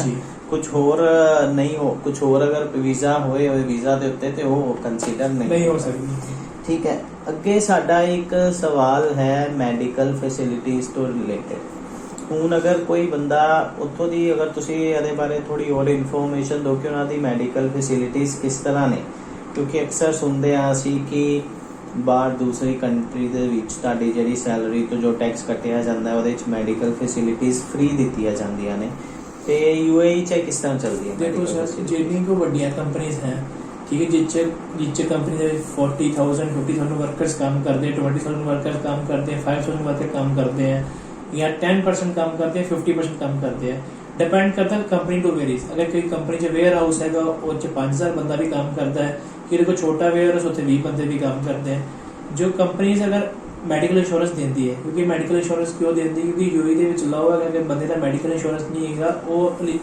ਆਪਣਾ ਲੇਬਰ ਕਲਾਸ ਵਾਲਾ ਕਿੱਦਾਂ ਆਪਣਾ ਗੁਜ਼ਾਰਾ ਕਰੇਗਾ। ਲੈਟਸ ਸਪੋਜ਼ ਅਗਰ ਲੇਬਰ ਕਲਾਸ ਵਾਲੇ ਨੇ ਕੋਈ ਪ੍ਰੋਬਲਮ ਆ ਜਾਂਦੀ ਹੈ ਕਿ ਉਹਦਾ ਕੰਮ ਕਰਦੇ ਤਾਂ ਹੱਥ 'ਚ ਫ੍ਰੈਕਚਰ ਆ ਜਾਂਦਾ, ਐਕਸਪੈਂਸਿਸ ਬਹੁਤ ਜ਼ਿਆਦਾ ਹੈ, ਹੱਥ ਦਾ ਫ੍ਰੈਕਚਰ ਵਾਸਤੇ ਉਹਨੂੰ 15-20 ਹਜ਼ਾਰ ਦਰਾਮ ਖਰਚਣਾ ਪੜੇਗਾ। ਤਾਂ ਜੇ ਵਿਚਾਰਾ 1000 ਦਰਾਮ ਸੈਲਰੀ ਕਮਾਉਂਦਾ ਹੋਏਗਾ ਤਾਂ 20 ਹਜ਼ਾਰ ਦਰਾਮ ਕਿੱਦਾਂ ਲਾ ਸਕਦਾ। ਸੋ ਮੈਡੀਕਲ ਦੇ ਵਿੱਚ ਇਹ ਹੁੰਦਾ ਕਿ 20-30% ਉਹਨੂੰ ਲੈਸ ਮਿਲ ਜਾਂਦੀ ਹੈ। ਠੀਕ ਹੈ ਨਾ, डिपेंड करता ਤੁਸੀਂ ਕਿਹੜਾ ਮੈਡੀਕਲ ਤੁਹਾਡੀ ਕੰਪਨੀ ਕਰਵਾ ਰਹੀ। ਇੱਕ ਤੇ ਮੈਡੀਕਲ ਹੁੰਦਾ ਕਿ 90% ਤੁਹਾਨੂੰ ਗਵਰਨਮੈਂਟ ਪੇ ਕਰੇ, 10% ਤੁਹਾਨੂੰ ਪੇ ਕਰਨਾ ਪੈਂਦਾ ਹੈ। ਇੱਕ ਮੈਡੀਕਲ ਹੁੰਦਾ 50% ਤੁਸੀਂ ਪੇ ਕਰ ਰਹੇ ਤੇ 50% ਗਵਰਨਮੈਂਟ ਪੇ ਕਰ ਰਹੀ ਹੈ। टाइप्स हो गए मेडिकल फैसिलिटीज जैसे, क्योंकि मोस्टली ज्यादा तक लेडीज होते क्यों लेंदी, क्योंकि उत्ते हर एक चीज कॉस्टली, मेडिसिन भी कॉस्टली ਤੇ ਲੇਡੀਜ਼ ਦੇ ਟ੍ਰੀਟਮੈਂਟ ਵੀ ਕੌਸਟਲੀ। ਜੇ ਬੰਦਾ ਕੋਈ ਪ੍ਰੈਗਨੈਂਟ ਹੈ ਲੇਡੀ, ਠੀਕ ਹੈ ਨਾ, ਉਹਨੇ ਇੱਕ ਬੇਬੀ ਬੋਰਨ ਹੋ ਰਿਹਾ ਹੈ, ਸੋ ਅਗਰ ਉਹਦੇ ਕੋਲ ਮੈਡੀਕਲ ਇੰਸ਼ੋਰੈਂਸ ਨਹੀਂ ਹੈਗੀ ਤਾਂ ਅਪਰੋਕਸੀਮੇਟਲੀ 15 to 20,000 ਉਹਦਾ ਖਰਚਾ ਹੈ। मतलब इंडिया के हिसाब से 3 ਤੋਂ 4 लाख रुपया से जे जिन्नी भी 90% लेडीज है, ठीक है ना, उन्होंने अपनी मेडिकल इंश्योरेंस करवाई होती, क्योंकि कोई भी बंदा 20,000 दराम नहीं पे कर सकता, ठीक है ना, ना ਉਹਦੇ ਕੋਲ ਇੰਨੀ ਸੇਵਿੰਗਸ ਹੁੰਦੀ ਹੈ। ਤੇ ਉਹਦੇ ਵਾਸਤੇ ਜੇ ਬੰਦੇ ਕੋ ਮੈਡੀਕਲ ਇੰਸ਼ੋਰੈਂਸ ਹੈ ਫੀਮੇਲ ਕੋ, ਉਹਦੇ ਵਿੱਚ ਇਹ ਹੈ ਕਿ ਉਹਦਾ 50 to 60% ਖਰਚਾ ਬਚ ਜਾਂਦਾ ਹੈ। ਸੋ ਆਰਾਮ ਨਾਲ ਪੇ ਕਰ ਸਕਦੇ, ਕਿਉਂਕਿ ਮੈਡੀਕਲ ਫੈਸਿਲਿਟੀਜ਼ ਬਹੁਤ ਮਹਿੰਗੀਆਂ ਨੇ। ਈਵਨ ਤੁਸੀਂ ਡਾਕਟਰ ਕੋ ਜਾਂਦੇ ਹੋ, ਤੁਹਾਡੇ ਕੋਲ ਮੈਡੀਕਲ ਕਾਰਡ ਬਣਿਆ, ਜੇ ਡਾਕਟਰ 100 ਦਰਾਮ ਫੀਸ ਚਾਰਜ ਕਰਦਾ ਹੈ, ਉਹ 50 ਦਰਾਮ ਫੀਸ ਹੋ ਜਾਂਦੀ ਹੈ। ਟੈਸਟ ਤੇ ਕਈ ਟੈਸਟ ਤੇ ਵੀ ਤੁਹਾਨੂੰ ਡਿਸਕਾਊਂਟ ਹੈ, ਠੀਕ ਹੈ। ਕਿੰਨੀ ਚੀਜ਼ਾਂ ਤੁਹਾਨੂੰ ਡਿਸਕਾਊਂਟ ਮਿਲ ਜਾਂਦਾ ਇੰਸ਼ੋਰੈਂਸ ਤੇ। ਜਿਹੜੀ ਅਸੀਂ ਟੈਕਸ ਦੇ ਰਹੇ ਹਾਂ, ਜੋ ਵੀ ਇੰਸ਼ੋਰੈਂਸ ਫੈਸਿਲਿਟੀਜ਼ ਨੇ, ਗਵਰਨਮੈਂਟ ਨੂੰ ਆਪਣੀ ਸੈਲਰੀ ਚੋਂ ਆਪਾਂ ਪੇ ਕਰਦੇ ਹਾਂ। ਨਹੀਂ ਗਵਰਨਮੈਂਟ ਦੇ ਵੈਸੇ ਵੱਖਰਾ ਡਿਪਾਰਟਮੈਂਟ ਹੈ। ਜਿਵੇਂ ਇੰਡੀਆ ਦੇ ਵਿੱਚ ਲਾਈਫ ਇੰਸ਼ੋਰੈਂਸ ਹੈ, LIC ਪਾਲਿਸੀਜ਼ ਹੈ ਨਾ, ਐਵੇਂ ਉੱਥੇ ਆਫਿਸਿਸ ਹੈਗੇ ਜਿਹੜੇ ਇੰਸ਼ੋਰੈਂਸ ਕਰਦੇ ਹੈ। ਮਤਲਬ ਉਹਦੇ ਵਿੱਚ ਜਿਹੜੇ ਗਵਰਨਮੈਂਟ ਨਾਲ ਕਨੈਕਟ ਨੇ ਜੀ, ਜਿਹੜੇ ਵਿੱਚੋਂ ਕੋਈ ਤੁਹਾਨੂੰ ਇੱਦਾਂ ਦੇ ਵੀ ਹੋਣਗੇ ਜਿਹਦੇ ਵਿੱਚ ਤੁਹਾਨੂੰ ਫੈਸਿਲਿਟੀ ਮਿਲਣਗੀ, ਤੁਸੀਂ ਮੈਡੀਸਨ ਉੱਥੋਂ ਖਰੀਦੋ, ਤੁਹਾਨੂੰ ਬੈਨੀਫਿਟ ਮਿਲ ਸਕਦਾ ਹੈ।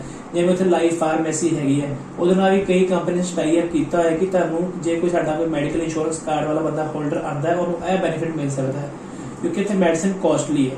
ਬਟ ਆਹ ਚੀਜ਼ ਹੈ ਕਿ ਉੱਥੇ ਪਿਓਰਿਟੀ ਹੈ ਜ਼ਰੂਰ, ਬਟ ਚੀਜ਼ ਜ਼ਰੂਰ ਮਹਿੰਗੀ ਹੈ ਆਪਣੀ ਇੰਡੀਆ ਨਾਲੋਂ, ਕਿਉਂਕਿ ਅਸੀਂ ਇੰਡੀਆ 'ਚ ਰੁਪੀਜ਼ 'ਚ ਪੇ ਕਰਨੇ, ਉੱਥੇ ਅਸੀਂ ਦਰਾਮ 'ਚ ਪੇ ਕਰਨੇ। ਜਦੋਂ ਅਸੀਂ ਦਰਾਮ 'ਚ ਪੇ ਕਰਦੇ ਹਾਂ ਸਾਨੂੰ ਲੱਗਦਾ ਕਿ ਮੈਡੀਸਨ ਬਹੁਤ ਕਾਸਟਲੀ, ਬਟ ਜੋ ਬੰਦਾ ਉੱਥੇ ਰਹਿ ਰਿਹਾ, ਜਿਹੜਾ ਬੰਦਾ ਉੱਥੇ ਬਿਜ਼ਨਸ ਕਰ ਰਿਹਾ ਜਾਂ ਜੌਬ ਕਰ ਰਿਹਾ, ਉਹਨੂੰ ਪਤਾ ਕਿ ਉਹਦੇ ਵਾਸਤੇ ਤਾਂ 10 ਵੀ ਦਰਾਮ ਹੀ ਹੈ।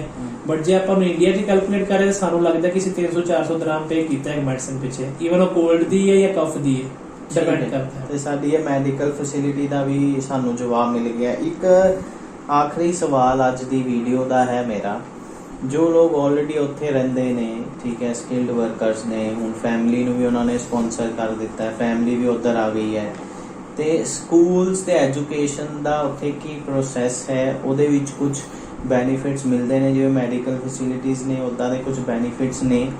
ਅਗਰ ਨਹੀਂ ਤੇ ਸਕੂਲ ਕਿੱਦਾਂ ਦੇ ਨੇ? ਲੈਂਗੁਏਜਸ ਸਕੂਲ ਦੇ ਵਿੱਚ ਅਗਰ ਇੰਡੀਅਨ ਸਕੂਲ ਦੇ ਅਕੋਰਡਿੰਗ ਲੈਂਗੁਏਜਸ ਹੈ, ਉਹਦੇ ਬਾਰੇ ਤੁਸੀਂ ਥੋੜਾ ਹੋਰ ਦੱਸੋ ਸਾਨੂੰ। ਦੇਖੋ ਸਰ, ਤੁਹਾਨੂੰ ਹੀ ਪਤਾ ਹੈ ਦੁਬਈ ਬਹੁਤ ਵੱਡੀ ਕੰਟਰੀ ਹੈ, ਠੀਕ ਹੈ ਜੀ। ਸਕੂਲਸ ਬਹੁਤ ਨੇ ਉੱਥੇ, ਅਮਰੀਕਨ ਸਕੂਲ ਵੀ ਹੈਗੇ। ਮੋਸਟਲੀ 90% ਜਿਹੜੇ ਸਕੂਲਸ ਹੈਗੇ ਉਹ ਸਾਰੇ ਹੀ ਬਾਹਰ ਦੇ ਹੈ, ਜਿਵੇਂ USA, ਅਮਰੀਕਾ, ਕੈਨੇਡਾ, ਆਸਟ੍ਰੇਲੀਆ, ਕਿਉਂਕਿ ਉਹਨਾਂ ਦੀ ਬ੍ਰਾਂਚਿਸ ਹੈ। ਕੋਈ ਇੰਡੀਅਨ ਸਕੂਲਸ ਵੀ ਹੈਗੇ ਹੈ, ਕੋਈ ਬ੍ਰਿਟਿਸ਼ ਸਕੂਲਸ ਵੀ ਹੈਗੇ ਹੈ, ਕਾਲਜਿਸ ਵੀ ਹੈਗੇ ਹੈ, ਠੀਕ ਹੈ ਨਾ, ਯੂਨੀਵਰਸਿਟੀਜ਼ ਵੀ ਹੈਗੀ ਜਿਹੜੀ ਬਾਹਰ ਦੇ ਨਾਲ ਹੀ ਟਾਈ ਅਪ ਹੈ।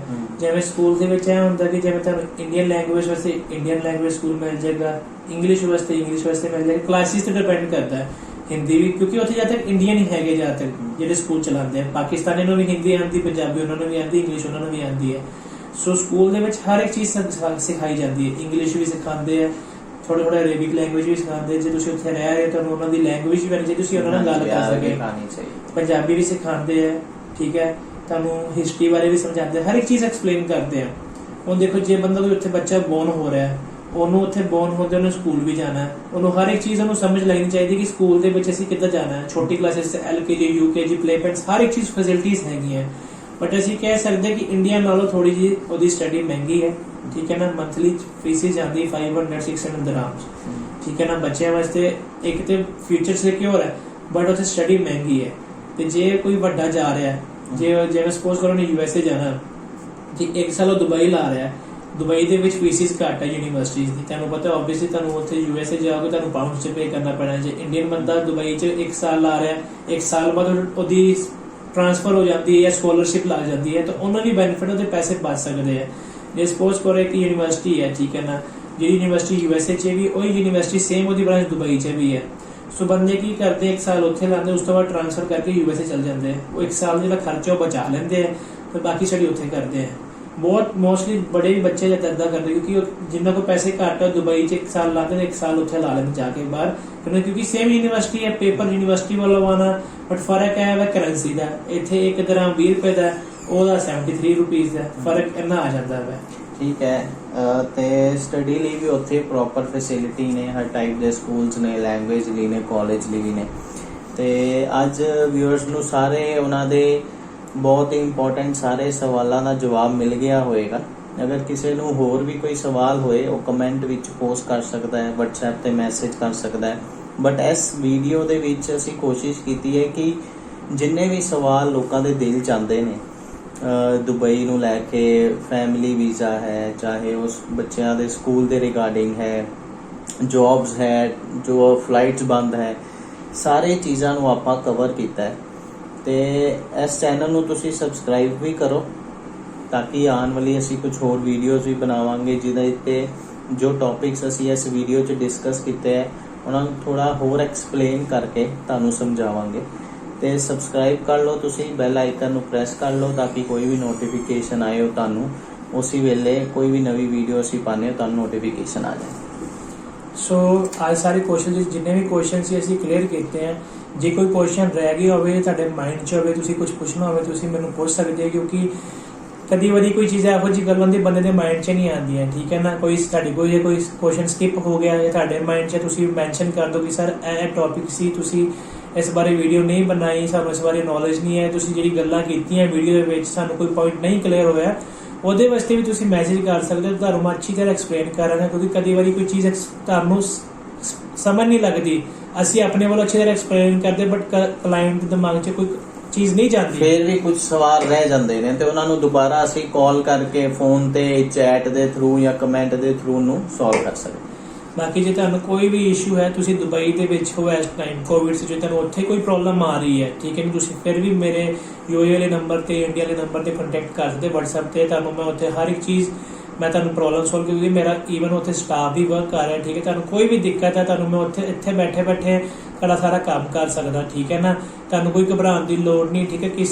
ਕਿਸੇ ਗੱਲੋਂ ਗਲਤ ਗਾਈਡ ਸੁਣੋਗੇ, ਕੋਈ ਤੁਹਾਨੂੰ ਕਹਿ ਰਿਹਾ ਤੁਸੀਂ ਇੱਥੇ ਚੱਲ ਜਾਓ, ਇੱਥੇ ਤੁਹਾਡਾ ਇੱਦਾਂ ਕੰਮ ਹੋ ਜਾਏਗਾ, ਕੰਮ ਉਹਦੇ ਕੋਈ ਹੋਏਗਾ ਜਿਹੜਾ ਬੰਦਾ ਜੈਨੂਇਨ ਕੰਮ ਕਰਦਾ, ਤੁਹਾਡੇ ਪੈਸੇ ਵੇਸਟੇਜ ਹੋਣਗੇ, ਠੀਕ ਹੈ ਨਾ। ਸੋ ਜੇ ਤੁਹਾਨੂੰ ਕੋਈ ਵੀ ਦਿੱਕਤ ਆਉਂਦੀ ਹੈ, ਤੁਸੀਂ ਦੁਬਈ ਦੇ ਵਿੱਚ ਜੌਬ ਕਰਨ ਗਏ ਸੀ ਜਾਂ ਤੁਸੀਂ ਉੱਥੋਂ ਆਉਣਾ ਹੈ, ਫਲਾਈਟਸ ਕਦੋਂ ਓਪਨ ਹੋਣਗੀਆਂ, ਕੀ ਪ੍ਰੋਸੈਸ ਹੈ, ਕਿੱਦਾਂ ਸਟਕ ਹੈ, ਕਿੱਦਾਂ ਅਸੀਂ ਜਾਵਾਂਗੇ, ਕਿਸੇ ਨੂੰ ਕੋਈ ਘਬਰਾਉਣ ਦੀ ਲੋੜ ਨਹੀਂ, ਕੋਈ ਚੀਜ਼ ਤੁਸੀਂ ਗਲਤ ਸਟੈਪ ਨਹੀਂ ਚੱਕਣਾ ਜਦੋਂ ਤੱਕ ਗਵਰਨਮੈਂਟ ਅਗਲਾ ਨੋਟਿਸ ਨਹੀਂ ਦਿੰਦੀ। ਜੇ ਨੋਟਿਸ ਆਊਗਾ ਫਿਰ ਹੀ ਅਸੀਂ ਸਟੈਪ ਚੱਕਾਂਗੇ। ਜੇ ਤੁਸੀਂ ਇੱਦਾਂ ਹੀ ਬਿਨਾਂ ਸਟੈਪ ਲਈ ਤੁਸੀਂ ਪ੍ਰੀ ਬੁਕਿੰਗ ਕਰਵਾ ਲੈਂਦੇ ਹੋ, ਲਾਸਿਸ ਤੁਹਾਡੇ ਹੈ, ਮੇਰਾ ਕੋਈ ਲਾਸ ਨਹੀਂ ਉਹਨਾਂ ਦੇ ਵਿੱਚ। ਮੈਂ ਸਿਰਫ ਤੁਹਾਨੂੰ ਗਾਈਡ ਕਰ ਸਕਦੀ, ਹਜੇ ਆਪਾਂ ਇੰਨਾ ਵੱਡਾ ਸਟੈਪ ਨਹੀਂ ਲੈਣਾ ਕਿ ਜਦੋਂ ਤੱਕ ਗਵਰਨਮੈਂਟ ਦੇ ਨੋਟਿਸ, ਕਿਉਂਕਿ ਗਵਰਨਮੈਂਟ ਦੀ ਨਿਊਜ਼ ਆਏਗੀ ਫਰਦਰ ਨੋਟਿਸ ਤੱਕ ਸਸਪੈਂਡਡ ਨੇ। ਬਟ ਸਾਨੂੰ ਆਇਆ ਹੈ ਕਿ 20 ਜੁਲਾਈ ਨੂੰ ਉਹਨਾਂ ਦੀ ਈਦ ਹੈ, ਵੱਡੀ ਈਦ, ਜੋ ਬਹੁਤ ਉੱਥੇ ਧੂਮਧਾਮ ਨਾਲ ਮਨਾਈ ਜਾਂਦੀ ਹੈ। ਸੋ 21 ਜੁਲਾਈ ਨੂੰ ਫਲਾਈਟਸ ਓਪਨ ਹੋਣਗੀਆਂ, ਬਟ ਤੁਹਾਨੂੰ ਵੇਟ ਕਰਨੀ ਪਏਗੀ, ਠੀਕ ਹੈ ਨਾ। ਜੇ ਆਪਾਂ ਜਿੰਨੀ ਜਲਦੀ ਕਰਾਂਗੇ ਸਾਡਾ ਉਨਾ ਹੀ ਨੁਕਸਾਨ ਹੋਏਗਾ। ਸੋ ਜੇ ਤੁਹਾਨੂੰ ਵੀਡੀਓ ਵਧੀਆ ਲੱਗੀ ਹੋਵੇ, ਠੀਕ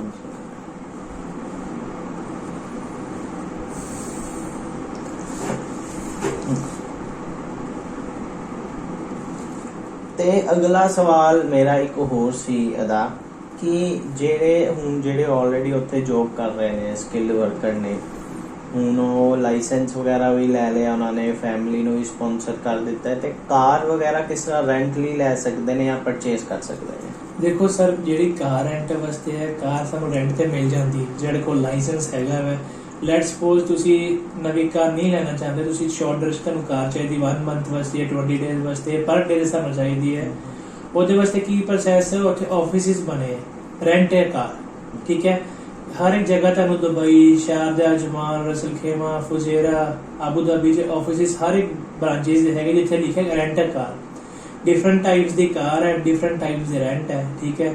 ਛੋਟੀ ਗੱਡੀ ਦਾ ਸਸਤਾ ਕਿਰਾਇਆ, ਵੱਡੀ ਗੱਡੀ ਦਾ ਬਸ ਉਸ ਤੋਂ ਮਹਿੰਗਾ ਕਿਰਾਇਆ। ਗੱਡੀ ਤੁਹਾਨੂੰ ਹਰ ਇੱਕ ਮਿਲ ਜੇਗੀ, ਤੁਸੀਂ ਪੋਰਸ਼ ਕਹੋਗੇ, ਫਰਾਰੀ ਕਹੋਗੇ, ਬੁਗਾਟੀ ਕਹੋਗੇ, BMW, ਆਡੀ, ਹੋਂਡਾ ਸਿਟੀ, ਹਰ ਇੱਕ ਚੀਜ਼ ਅਵੇਲੇਬਲ ਹੈ। ਡਿਪੈਂਡ ਕਰਦਾ ਹੈ ਕਿ ਤੁਸੀਂ ਕਿਸ ਟਾਈਪ ਦੀ ਕਾਰ ਚਾਹੀਦੀ ਹੈ। ਰੈਂਟ ਡਿਪੈਂਡ ਕਰਦਾ, 100 ਦਰਾਮ ਤੋਂ ਰੈਂਟ ਸ਼ੁਰੂ ਹੋ ਜਾਂਦਾ ਗੱਡੀ ਦਾ ਪਰ ਡੇ ਦਾ ਹਿਸਾਬ ਨਾਲ। ਉਹਦੇ ਵਿੱਚ ਤੁਹਾਨੂੰ ਡਾਕੂਮੈਂਟਸ ਕੀ ਚਾਹੀਦੇ ਆ? ਤੁਹਾਨੂੰ ਡਾਕੂਮੈਂਟ ਚਾਹੀਦੀ ਤੁਹਾਡੇ ਇੱਕ ਐਮਰਸ ਆਈਡੀ ਦੀ ਕਾਪੀ ਤੇ ਕੁਝ ਤੁਹਾਨੂੰ ਡਿਪੋਜ਼ਿਟ ਦੇਣਾ ਪੈਂਦਾ ਵਾ, ਠੀਕ ਹੈ। ਫਿਰ ਤੁਸੀਂ ਕਾਰ ਉਤੋਂ ਹਾਇਰ ਕਰ ਸਕਦੇ ਹੋ, ਪੈਟਰੋਲ ਤੁਹਾਡਾ ਰਹੇਗਾ, ਠੀਕ ਹੈ। ਤੁਹਾਨੂੰ ਉਹਨਾਂ ਨੇ ਕਾਰ ਦਾ ਲਈ ਸਭ ਕੁਝ ਤੁਹਾਡੇ ਕੋਲ ਲੈਣਗੇ।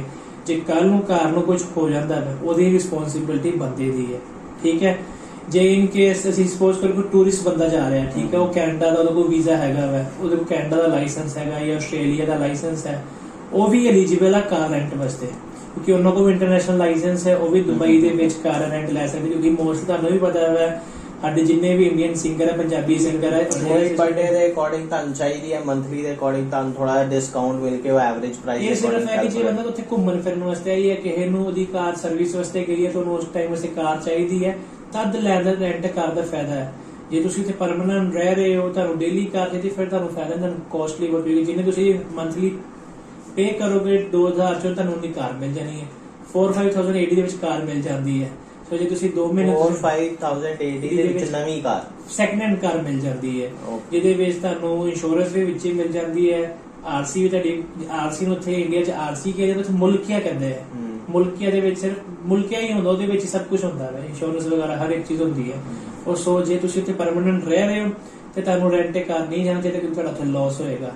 ਗੱਡੀ ਤੁਸੀਂ ਆਪਣੇ ਬਾਏ ਕਰੋ ਫਿਰ ਬੈਨੀਫਿਟ। ਰੈਂਟ ਕਾਰ ਇੱਕ ਉਹਨਾਂ ਨੇ ਕਿਉਂ ਇੱਕ ਆਫਿਸਿਸ ਬਣਾਏ ਹੈ, ਜੇ ਕਿ ਉਹਨੂੰ ਔਨ ਦਾ ਸਪੋਟ ਜ਼ਰੂਰਤ ਹੈ, ਤੁਹਾਡੀ ਕਾਰ ਖਰਾਬ ਹੋ ਗਈ ਹੈ ਸ਼ਾਰਟ ਪੀਰੀਅਡ ਲਈ, ਜਿਵੇਂ ਕਿਸੇ ਨੇ ਨਈ ਜੌਬ ਸਟਾਰਟ ਕੀਤੀ ਹੈ, ਉਹ ਸਿੱਧਾ ਹੀ ਨਹੀਂ ਲੈ ਰਿਹਾ ਕਾਰ, ਕੁਝ ਦਿਨ ਲਈ ਐਡਜਸਟ ਕਰਨ ਲਈ ਉਹ ਐਡਜਸਟ ਕਰ ਸਕਦਾ ਉਹਦੇ ਜਾਂ ਉਹਦੀ ਕਾਰ ਵਰਕਸ਼ਾਪ ਤੇ ਜਾਂ ਕੋਈ ਕਾਰ ਅੱਛੀ ਨਹੀਂ ਮਿਲ ਰਹੀ, ਤੇ ਇਸ ਕਰਕੇ ਫॉर ਟਾਈਮ ਬਿੰਗ ਉਹ ਰੈਂਟ ਕਾਰ ਲੈ ਕੇ ਆਪਣਾ ਟਾਈਮ ਪਾਸ ਕਰ ਸਕਦਾ ਕਾਰ ਦੇ ਨਾਲ। ਜਾਂ ਟੂਰਿਸਟ ਵੀਜ਼ਾ ਜਿਹੜੇ ਲੋਕੀ ਜਾਂਦੇ ਆ, ਕਿਉਂਕਿ ਹਰ ਇੱਕ ਬੰਦਾ ਪ੍ਰੈਫਰ ਕਰਦਾ ਕਿ ਮੈਨੂੰ ਕੋਈ ਵਾਹੀਕਲ ਹੋਵੇ, ਮੈਂ ਪੂਰਾ ਦੁਬਈ ਘੁੰਮ ਸਕਾਂ, ਮੈਂ ਆਬੂ ਧਾਬੀ ਜਾ ਸਕਾਂ ਜਾਂ ਮੈਂ ਵੱਖਰੀ ਵੱਖਰੀ ਚੀਜ਼ਾਂ ਦੇਖ ਸਕਾਂ, ਕਿਉਂਕਿ ਲੋਕਲ ਟਰਾਂਸਪੋਰਟੇਸ਼ਨ ਤੁਹਾਡੇ ਕੋਲ ਟਰਾਂਸਪੋਰਟੇਸ਼ਨ ਚਾਰजेस ਬਹੁਤ ਆਣਗੇ। ਕਾਰ ਦੇ ਵਿੱਚ ਤੁਸੀਂ ਤੇਲ ਵੀ ਸਸਤਾ ਹੈ, 2 ਦਰਾਮ ਦਾ ਤੇਲ ਹੈ, ਇੰਡੀਆ 40 ਰੁਪਏ ਦਾ, ਇੰਡੀਆ 'ਚ 100 ਰੁਪਏ ਹੋ ਗਿਆ ਤੇਲ, ਕੋਸਟਲੀ ਹੈ, ਠੀਕ ਹੈ। ਕਿਉਂਕਿ ਦੁਬਈ ਨੂੰ ਅਸੀਂ ਕਿਹਾ ਵੀ ਜਾਂਦੇ ਕਿ ਉੱਥੋਂ ਤੇਲ ਆਉਂਦਾ ਵਾ, ਠੀਕ ਹੈ ਨਾ, ਉਹ ਮੈਨੂਫੈਕਚਰ ਕਰਦਾ ਕੋਈ ਤੇਲ ਸਪਲਾਈ ਕਰਦਾ ਹੈ। ਸੋ ਜਦ ਤੱਕ ਗੱਡੀਆਂ ਲੈਂਦੇ ਜਿਹੜੇ ਟੂਰਿਸਟ ਵੀਜ਼ਾ ਤੇ ਜਾਂਦੇ ਆ, ਠੀਕ ਹੈ, ਜਿਨ੍ਹਾਂ ਕੋ ਲਾਇਸੈਂਸ ਹੈਗਾ ਆਪਣਾ, ਜਾਂ ਕੋਈ ਮੂਵੀਜ਼ ਵਾਸਤੇ, ਲੋਕਲ ਬੰਦਾ ਬਹੁਤ ਘੱਟ ਲਏਗਾ। ਜੇ ਉਹਨੂੰ ਕੋਈ ਪ੍ਰੋਬਲਮ ਆਦੀ ਹੈ ਉਹ ਲੈ ਸਕਦਾ। ਤੇ ਬਾਈਕ ਦਾ ਕੀ ਸਿਸਟਮ ਹੈ, ਕਾਰ ਵਗੈਰਾ ਬਾਈਕ ਦਾ ਕੀ ਸਿਸਟਮ ਰਹੇਗਾ? ਬਾਈਕ ਵੀ ਤੁਹਾਨੂੰ ਰੈਂਟ ਤੇ ਮਿਲ ਜਾਂਦੀ ਹੈ, ਬਟ ਮੋਸਟਲੀ ਬਾਈਕਸ ਉਹੀ ਚਲਾਉਂਦੇ ਆ ਜਿਹੜੇ ਬਾਈਕਰਸ ਹੈਗੇ ਆ, ਠੀਕ ਹੈ ਨਾ। ਬਾਈਕਸ ਬਹੁਤ ਕੋਸਟਲੀ, ਕਾਰ ਨਾਲੋਂ ਵੀ ਬਾਈਕ ਕੋਸਟਲੀਜ਼ ਹੈ, ਜਿਵੇਂ BMW ਹੋ ਗਿਆ, ਹਾਰਲੇ ਹੋ ਗਿਆ, ਕਿਉਂਕਿ ਤੁਹਾਨੂੰ ਪਤਾ ਗਰਮੀ ਬਹੁਤ ਜ਼ਿਆਦਾ ਪੈਂਦੀ ਦੁਬਈ ਦੇ ਵਿੱਚ, ਤੇ ਉਹੀ ਪ੍ਰੈਫਰ ਕਰਦਾ ਜਿਨ੍ਹਾਂ ਨੂੰ ਸਟੰਟ ਮਾਰਨੇ, ਜਿਹੜੇ ਹਾਰ ਦੇ ਡੈਵਲਸ ਤੇ ਬਾਈਕ ਰਾਈਡਿੰਗ ਕਰਦੇ ਆ, ਆਫ ਰਾਈਡਿੰਗ ਜੈਸੇ ਜਾਂਦੇ ਆ। ਜਹਾਂ ਤੱਕ ਬਿਜ਼ਨਸਮੈਨ ਹੀ ਹੈ, ਜਿਹੜਾ ਬੰਦਾ ਜੌਬ ਕਰ ਰਿਹਾ, ਕਾਰ ਹੀ ਪ੍ਰੈਫਰ ਕਰੇਗਾ। 1 ਤੇ 4 ਜਣੇ ਬੈਠੇ ਕਾਰ ਦੇ ਵਿੱਚ, ਇੱਕ ਧੁੱਪ ਤੋਂ ਬਚਾ, ਏਸੀ ਮਿਲ ਜਾਂਦਾ, ਹਰ ਇੱਕ ਚੀਜ਼ ਫੈਸਿਲਿਟੀ ਮਿਲ ਜਾਂਦੀ ਹੈ। ਬਟ ਹਰ ਇੱਕ ਬੰਦੇ ਦਾ ਸ਼ੌਕ ਹੁੰਦਾ ਕਿ ਜੋ ਬੰਦਾ ਬਾਈਕ ਪ੍ਰੈਫਰ ਕਰਦਾ ਉਹਨੂੰ ਕਾਰ ਨਹੀਂ ਚੰਗੀ ਲੱਗਦੀ, ਜਿਹਨੂੰ ਕਾਰ ਚੰਗੀ ਲੱਗਦੀ ਉਹਨੂੰ ਬਾਈਕ ਨਹੀਂ ਚੰਗੀ ਲੱਗਦੀ। ਹਰ ਇੱਕ ਚੀਜ਼ ਮਤਲਬ ਪੋਜ਼ਿਟਿਵ ਵੇ ਨਾਲ ਵੀ ਨੈਗੇਟਿਵ ਵੇ ਨਾਲ, ਕਿ ਹਰ ਇੱਕ ਬੰਦੇ ਦਾ ਸ਼ੌਕ ਆਪਣੇ ਹਿਸਾਬ ਨਾਲ ਹੁੰਦਾ। ਕਿਸੇ ਨੂੰ ਨੋਕੀਆ ਦਾ ਫੋਨ ਪਸੰਦ ਹੈ, ਕਿਸੇ ਨੂੰ ਆਈਫੋਨ ਪਸੰਦ ਹੈ, ਡਿਪੈਂਡ ਕਰਦਾ ਹੈ। ਬਟ ਬਾਈਕਸ ਵੀ ਬਹੁਤ ਜ਼ਿਆਦਾ ਕਾਸਟਲੀ ਨੇ। ਤੇ ਅਗਲਾ ਸਵਾਲ ਇੱਕ ਬਹੁਤ ਹੀ ਖਾਸ ਸਵਾਲ ਹੈ, ਬਹੁਤ ਸਾਰੇ ਵਿਊਅਰਸ ਦਾ ਸਵਾਲ ਆਉਂਦਾ ਹੈ ਸਿਕਿਉਰਿਟੀ ਗਾਰਡ ਦੀ ਜੌਬ ਨੂੰ ਲੈ ਕੇ। ਸਿਕਿਉਰਿਟੀ ਪਹਿਲਾ ਤਾਂ ਸਵਾਲ ਹੈ ਕਿ ਸਿਕਿਉਰਿਟੀ ਗਾਰਡ ਦੀ ਜਿਹੜੀ ਜੌਬ ਹੈ ਉਹ ਸਕਿਲਡ ਵਰਕਰ ਚਾਹੁੰਦੀ ਹੈ, ਨੌਨ ਸਕਿਲਡ ਚਾਹੁੰਦੀ ਹੈ? ਉਹ ਸਰ ਜਿਹੜੀ ਸਿਕਿਉਰਿਟੀ ਗਾਰਡ ਦੀ ਜੌਬ ਉਹ ਸਕਿਲਡ ਵਾਸਤੇ ਆਉਂਦੀ ਹੈ। ਇਸ ਸਿਕਿਉਰਿਟੀ ਗਾਰਡ ਦੀ ਜੌਬ ਲਈ ਸਾਨੂੰ ਬਹੁਤ ਹੀ ਯਤਨ ਕਰਨੇ ਪੈਂਦੇ ਆ। ਜਿੱਦਾਂ ਅਸੀਂ ਪੁਲਿਸ ਦੀ ਜੌਬ ਇੰਡੀਆ 'ਚ ਲੈਂਦੇ ਆ ਨਾ, ਉਦਾਂ ਹੀ ਸਾਨੂੰ ਸਿਕਿਉਰਿਟੀ ਦੀ ਜੌਬ ਲੈਣੀ ਪੈਂਦੀ ਹੈ। ਉਹ ਈਜ਼ੀ ਨਹੀਂ ਹੈਗੀ। ਸਿਕਿਉਰਿਟੀ ਗਾਰਡ ਦੇ ਵਿੱਚ ਬਹੁਤ ਐਡਵਾਂਟੇਜ ਵੀ ਡਿਸਐਡਵਾਂਟੇਜ ਵੀ ਹੈਗੀਆਂ। ਬਹੁਤ ਡਿਫਿਕਲਟ ਨੂੰ ਸਾਨੂੰ ਪਾਰ ਕਰਨੇ, ਟੈਸਟ ਕਲੀਅਰ ਕਰਨੇ ਪੈਂਦੇ, ਬਹੁਤ ਚੀਜ਼ਾਂ ਹੈਗੀਆਂ। ਤੁਹਾਨੂੰ ਮੈਂ ਸਾਰਾ ਹੁਣ ਐਕਸਪਲੇਨ ਕਰਾਂਗਾ ਕਿਉਂਕਿ ਮੇਰੇ ਵੀ ਬੜੇ ਦੋਸਤਾਂ ਦੇ ਕੁਐਸਚਨ ਸੀ, ਕਲਾਇੰਟ ਦੇ ਕੁਐਸਚਨ ਸੀ ਕਿ ਅਸੀਂ ਦੁਬਈ ਦੇ ਵਿੱਚ ਸਿਕਿਉਰਿਟੀ ਗਾਰਡ ਦਾ ਕੰਮ ਕਿੱਦਾਂ ਕਰ ਸਕਦੇ ਹਾਂ। ਕਿਉਂਕਿ ਕਿਸੇ ਨੂੰ ਸ਼ੌਂਕ ਹੁੰਦਾ ਕਿ ਮੈਂ ਸਿਕਿਉਰਿਟੀ ਗਾਰਡ ਦਾ ਕੰਮ ਕਰਾਂ, ਕਿ ਮੈਂ ਜਿਵੇਂ ਕੋਈ ਬਾਉਂਸਰ ਤੇ ਜੌਬ ਕਰਦਾ ਹੈ। ਬਾਉਂਸਰ ਦੀ ਜੌਬ ਕੀ ਕਰਦਾ ਕਿ ਉਹਨੇ ਇੱਕ ਫਿਲਮ ਐਕਟਰੈਸ ਨੂੰ ਜਾਂ ਕੋਈ ਪੋਲੀਟੀਸ਼ੀਅਨ ਨੂੰ ਸੰਭਾਲਣਾ ਹੈ, ਉਹਦੀ ਪ੍ਰੋਟੈਕਟ ਕਰਨਾ ਹੈ। ਤੇ ਸਿਕਿਉਰਿਟੀ ਗਾਰਡ ਦਾ ਵੀ ਸੇਮ ਹੀ ਕੰਮ ਹੁੰਦਾ ਕਿ ਉਹਨੂੰ ਕਿੱਦਾਂ ਆਪਣਾ ਨੂੰ ਸੇਵ ਕਰ ਸਕੇ। ਉਹਦੇ ਵਾਸਤੇ ਇਹ ਹੈ ਕਿ ਤੁਹਾਡੀ ਘੱਟੋ ਘੱਟ 5.7 ਇੰਚ ਹਾਈਟ ਚਾਹੀਦੀ, 5 ਫੀਟ 7 ਇੰਚ, ਠੀਕ ਹੈ। ਤੇ ਤੁਹਾਡੇ ਕੋਈ ਵੀ ਬੋਡੀ ਤੇ ਵਿਜ਼ੀਬਲ ਟੈਟੂ ਨਹੀਂ ਚਾਹੀਦਾ, ਠੀਕ ਹੈ। ਜੇ ਤੁਹਾਡੇ ਵਿਜ਼ੀਬਲ ਟੈਟੂ ਹੈਗਾ ਤੁਸੀਂ ਐਲੀਜੀਬਲ ਨਹੀਂ ਹੋ ਸਿਕਿਉਰਿਟੀ ਗਾਰਡ ਵਾਸਤੇ, ਠੀਕ ਹੈ। ਤੇ ਇਹਦੇ ਵਾਸਤੇ ਸਿੱਖ ਬੰਦੇ ਨੂੰ ਅਲਾਉ ਨਹੀਂ ਕਰਦੇ। ਟਰਬਨ ਵਾਲਾ ਬੰਦਾ ਸਿਕਿਉਰਿਟੀ ਗਾਰਡ ਨਹੀਂ ਅਪਲਾਈ ਕਰ ਸਕਦਾ।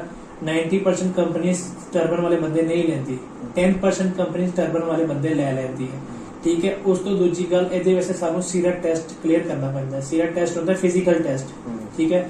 ਜੰਪਸ ਵਗੈਰਾ ਹੁੰਦੀਆਂ, ਫਿਜ਼ੀਕਲ ਸਾਰੇ ਰਾਉਂਡਸ ਹੁੰਦੇ, ਉਹ ਕਲੀਅਰ ਕਰਨੇ ਪੈਂਦੇ, ਠੀਕ ਹੈ। ਇਹਦੀ ਸੀਰਤ ਟੈਸਟ ਦੀ ਫੀਸ ਵੀ ਸਾਨੂੰ ਖੁਦ ਹੀ ਪੇ ਕਰਨੀ ਪੈਂਦੀ ਹੈ। Around about 1500 AD to 2000 AD ਹੁੰਦੀ ਹੈ। ਇਹ ਕੰਪਨੀ ਨਹੀਂ ਪੇ ਕਰਦੀ ਕਿਉਂਕਿ ਲਾਇਸੈਂਸ ਤੁਹਾਡਾ ਬਣਨਾ ਹੈ, ਤੁਸੀਂ ਹੀ ਪੇ ਕਰਨਾ ਹੈ, ਠੀਕ ਹੈ ਜੀ। ਇਹ ਸੀਰਤ ਟੈਸਟ ਸਾਡਾ ਕਲੀਅਰ ਹੋ ਗਿਆ, ਫਿਰ ਤੁਹਾਡਾ ਸਿਕਿਉਰਿਟੀ ਗਾਰਡ ਦਾ ਲਾਇਸੈਂਸ ਬਣ ਜਾਂਦਾ, ਫਿਰ ਤੁਸੀਂ ਸਿਕਿਉਰਿਟੀ ਗਾਰਡ ਦੇ ਵਿੱਚ ਆ ਜਾਂਦੇ। ਜੇ ਤੁਹਾਡੇ ਕੋਲ ਕਿਹੜਾ ਦਾ ਲਾਇਸੈਂਸ ਨਹੀਂ ਹੈਗਾ, ਪਹਿਲੇ ਤੁਹਾਡੇ 3 ਮਹੀਨੇ ਟ੍ਰੇਨਿੰਗ ਹੋਏਗੀ, ਟ੍ਰੇਨਿੰਗ ਹੋਣ ਤੋਂ ਬਾਅਦ ਤੁਹਾਡਾ ਉਸ ਡਿਊਰੇਸ਼ਨ ਦੇ ਵਿੱਚ ਤੁਹਾਡਾ ਲਾਇਸੈਂਸ ਬਣੇਗਾ, ਠੀਕ ਹੈ। ਜੇ ਅਸੀਂ ਕਹੀਏ ਇਹਦੇ ਵਿੱਚ weight ਮੈਨੇਜਮੈਂਟ ਵੀ ਹੈਗਾ ਵਾ, ਹਾਈਟ ਚਾਹੀਦੀ 5.7 ਮਿਨੀਮਮ, 6 ਫੀਟ ਵੀ ਹੋ 6.2 ਵੀ ਹੋ ਸਕਦੀ ਹੈ, ਠੀਕ ਹੈ। weight ਚਾਹੀਦਾ 80, 90, 95, ਜ਼ਿਆਦਾ ਹੈਲਦੀ ਬੰਦਾ ਨਹੀਂ ਲੈਂਦੇ, ਠੀਕ ਹੈ। ਇਹਦੇ ਵਿੱਚ ਬੰਦਾ ਇੰਡੀਅਨ ਹੈ, ਪਾਕਿਸਤਾਨੀ, ਨੇਪਾਲੀ, ਸ਼੍ਰੀਲੰਕਾ, ਬੰਗਾਲੀ, ਅਫਰੀਕਨ ਸਾਰੇ ਅਪਲਾਈ ਕਰ ਸਕਦੇ ਆ। ਕੋਈ ਨੈਸ਼ਨਲ ਵੱਲੋਂ ਕੋਈ ਪ੍ਰੋਬਲਮ ਨਹੀਂ ਹੈਗੀ। ਬਟ ਇਹਦੇ ਵਿੱਚ 12 ਘੰਟੇ ਡਿਊਟੀ ਹੈ, ਠੀਕ ਹੈ। ਛੁੱਟੀ ਕੋਈ ਨਹੀਂ, 30 ਦਿਨ ਦੇ 30 ਦਿਨ ਤੁਹਾਨੂੰ ਕੰਮ ਕਰਨਾ ਪੈਣਾ। ਤੇ ਸੈਲਰੀ ਕਿੰਨੀ ਕੁ ਮਿਲ ਜਾਂਦੀ ਹੈ? ਦੇਖੋ ਜੇ ਸੈਲਰੀ ਵੱਲੋਂ ਆਪਾਂ ਸੋਚਿਆ ਜਾਵੇ ਤੇ ਸੈਲਰੀ ਜੇ ਜਿਹਦੇ ਕੋਲ ਲਾਇਸੈਂਸ ਨਹੀਂ ਹੈਗਾ ਉਹਦੀ ਪਹਿਲੇ 3 ਮਹੀਨੇ ਦੀ 1500 ਦਰਾਮ, 12 ਘੰਟੇ ਡਿਊਟੀ, ਅਕੋਮੋਡੇਸ਼ਨ ਕੰਪਨੀ ਦੀ, ਟਰਾਂਸਪੋਰਟੇਸ਼ਨ ਕੰਪਨੀ ਦੀ, ਫੂਡ ਤੁਹਾਡਾ, ਠੀਕ ਹੈ। यूनिफॉर्म शर्ट कंपनी दी, जीन पैंट ਤੁਹਾਡੀ, शूज ਤੁਹਾਡੇ, ठीक है जी। 1500 स्टार्टिंग है। कोई कंपनी 1800 ਤੋਂ ਸਟਾਰਟਿੰਗ ਕਰਦੀ ਹੈ, ठीक है ना। ਤੇ ਲਾਇਸੈਂਸ ਤੋਂ ਬਾਅਦ 2300 ਕਰ ਦਿੰਦੀ। ਕਈ ਕੰਪਨੀ 'ਚ 1500 ਸਟਾਰਟਿੰਗ ਹੈ, ਲਾਇਸੈਂਸ ਤੋਂ ਬਾਅਦ 1800 ਹੋ ਜਾਂਦੀ ਹੈ।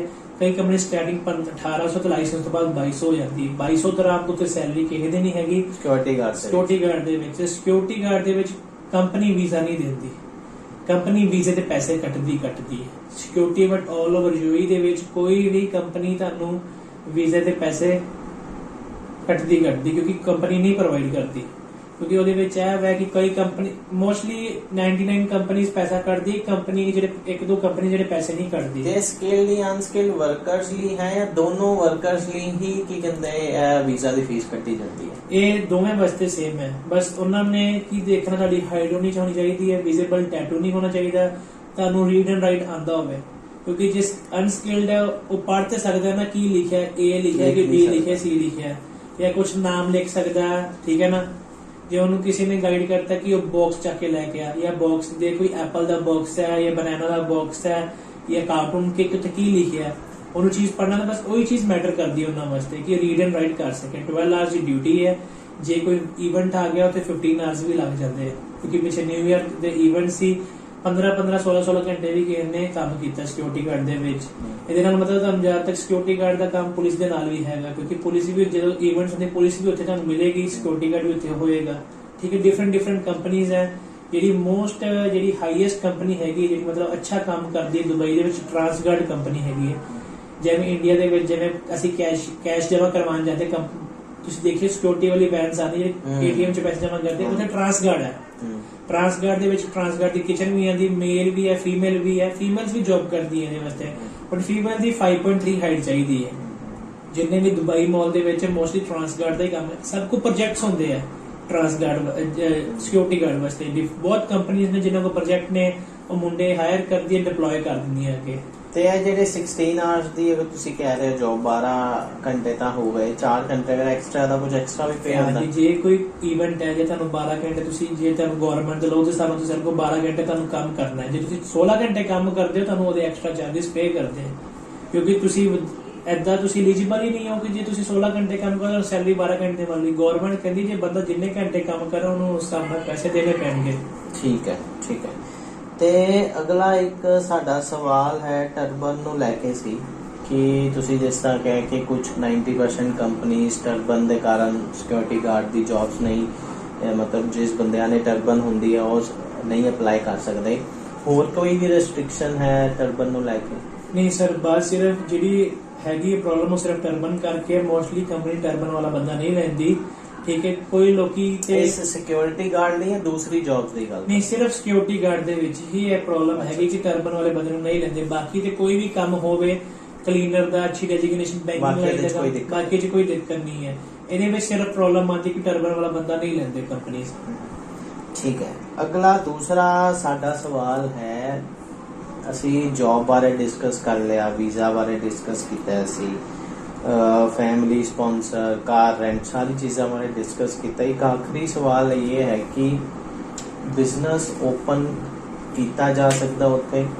ਅਗਰ ਕੋਈ ਬਿਜ਼ਨਸ ਕੀਤਾ ਜਾ ਸਕਦਾ ਹੈ, ਰੇਂਜ ਕਿਸ ਤਰ੍ਹਾਂ ਦੀ ਆਉਂਦੀ? ਕਿਉਂਕਿ ਮੋਸਟਲੀ ਲੋਕ ਰੈਸਟੋਰੈਂਟ ਓਪਨ ਕਰਦੇ ਨੇ, ਕੁਝ ਕੰਸਲਟੈਂਸੀ ਵੀ ਓਪਨ ਕਰਦੇ ਨੇ, ਜਾਂ ਹੋਰ ਵੀ ਬਹੁਤ ਸਾਰੇ ਬਿਜ਼ਨੈਸਿਸ ਨੇ, ਤੇ ਉਹਦਾ ਕੀ ਪ੍ਰੋਸੈਸ ਰਹਿੰਦਾ ਹੈ? ਦੇਖੋ ਸਰ, ਬਿਜ਼ਨਸ ਡਿਪੈਂਡ ਕਰਦਾ ਬੰਦੇ ਤੇ ਉਹਨੂੰ ਕਿਸ ਟਾਈਪ ਦਾ ਐਕਸਪੀਰੀਅੰਸ ਹੈ।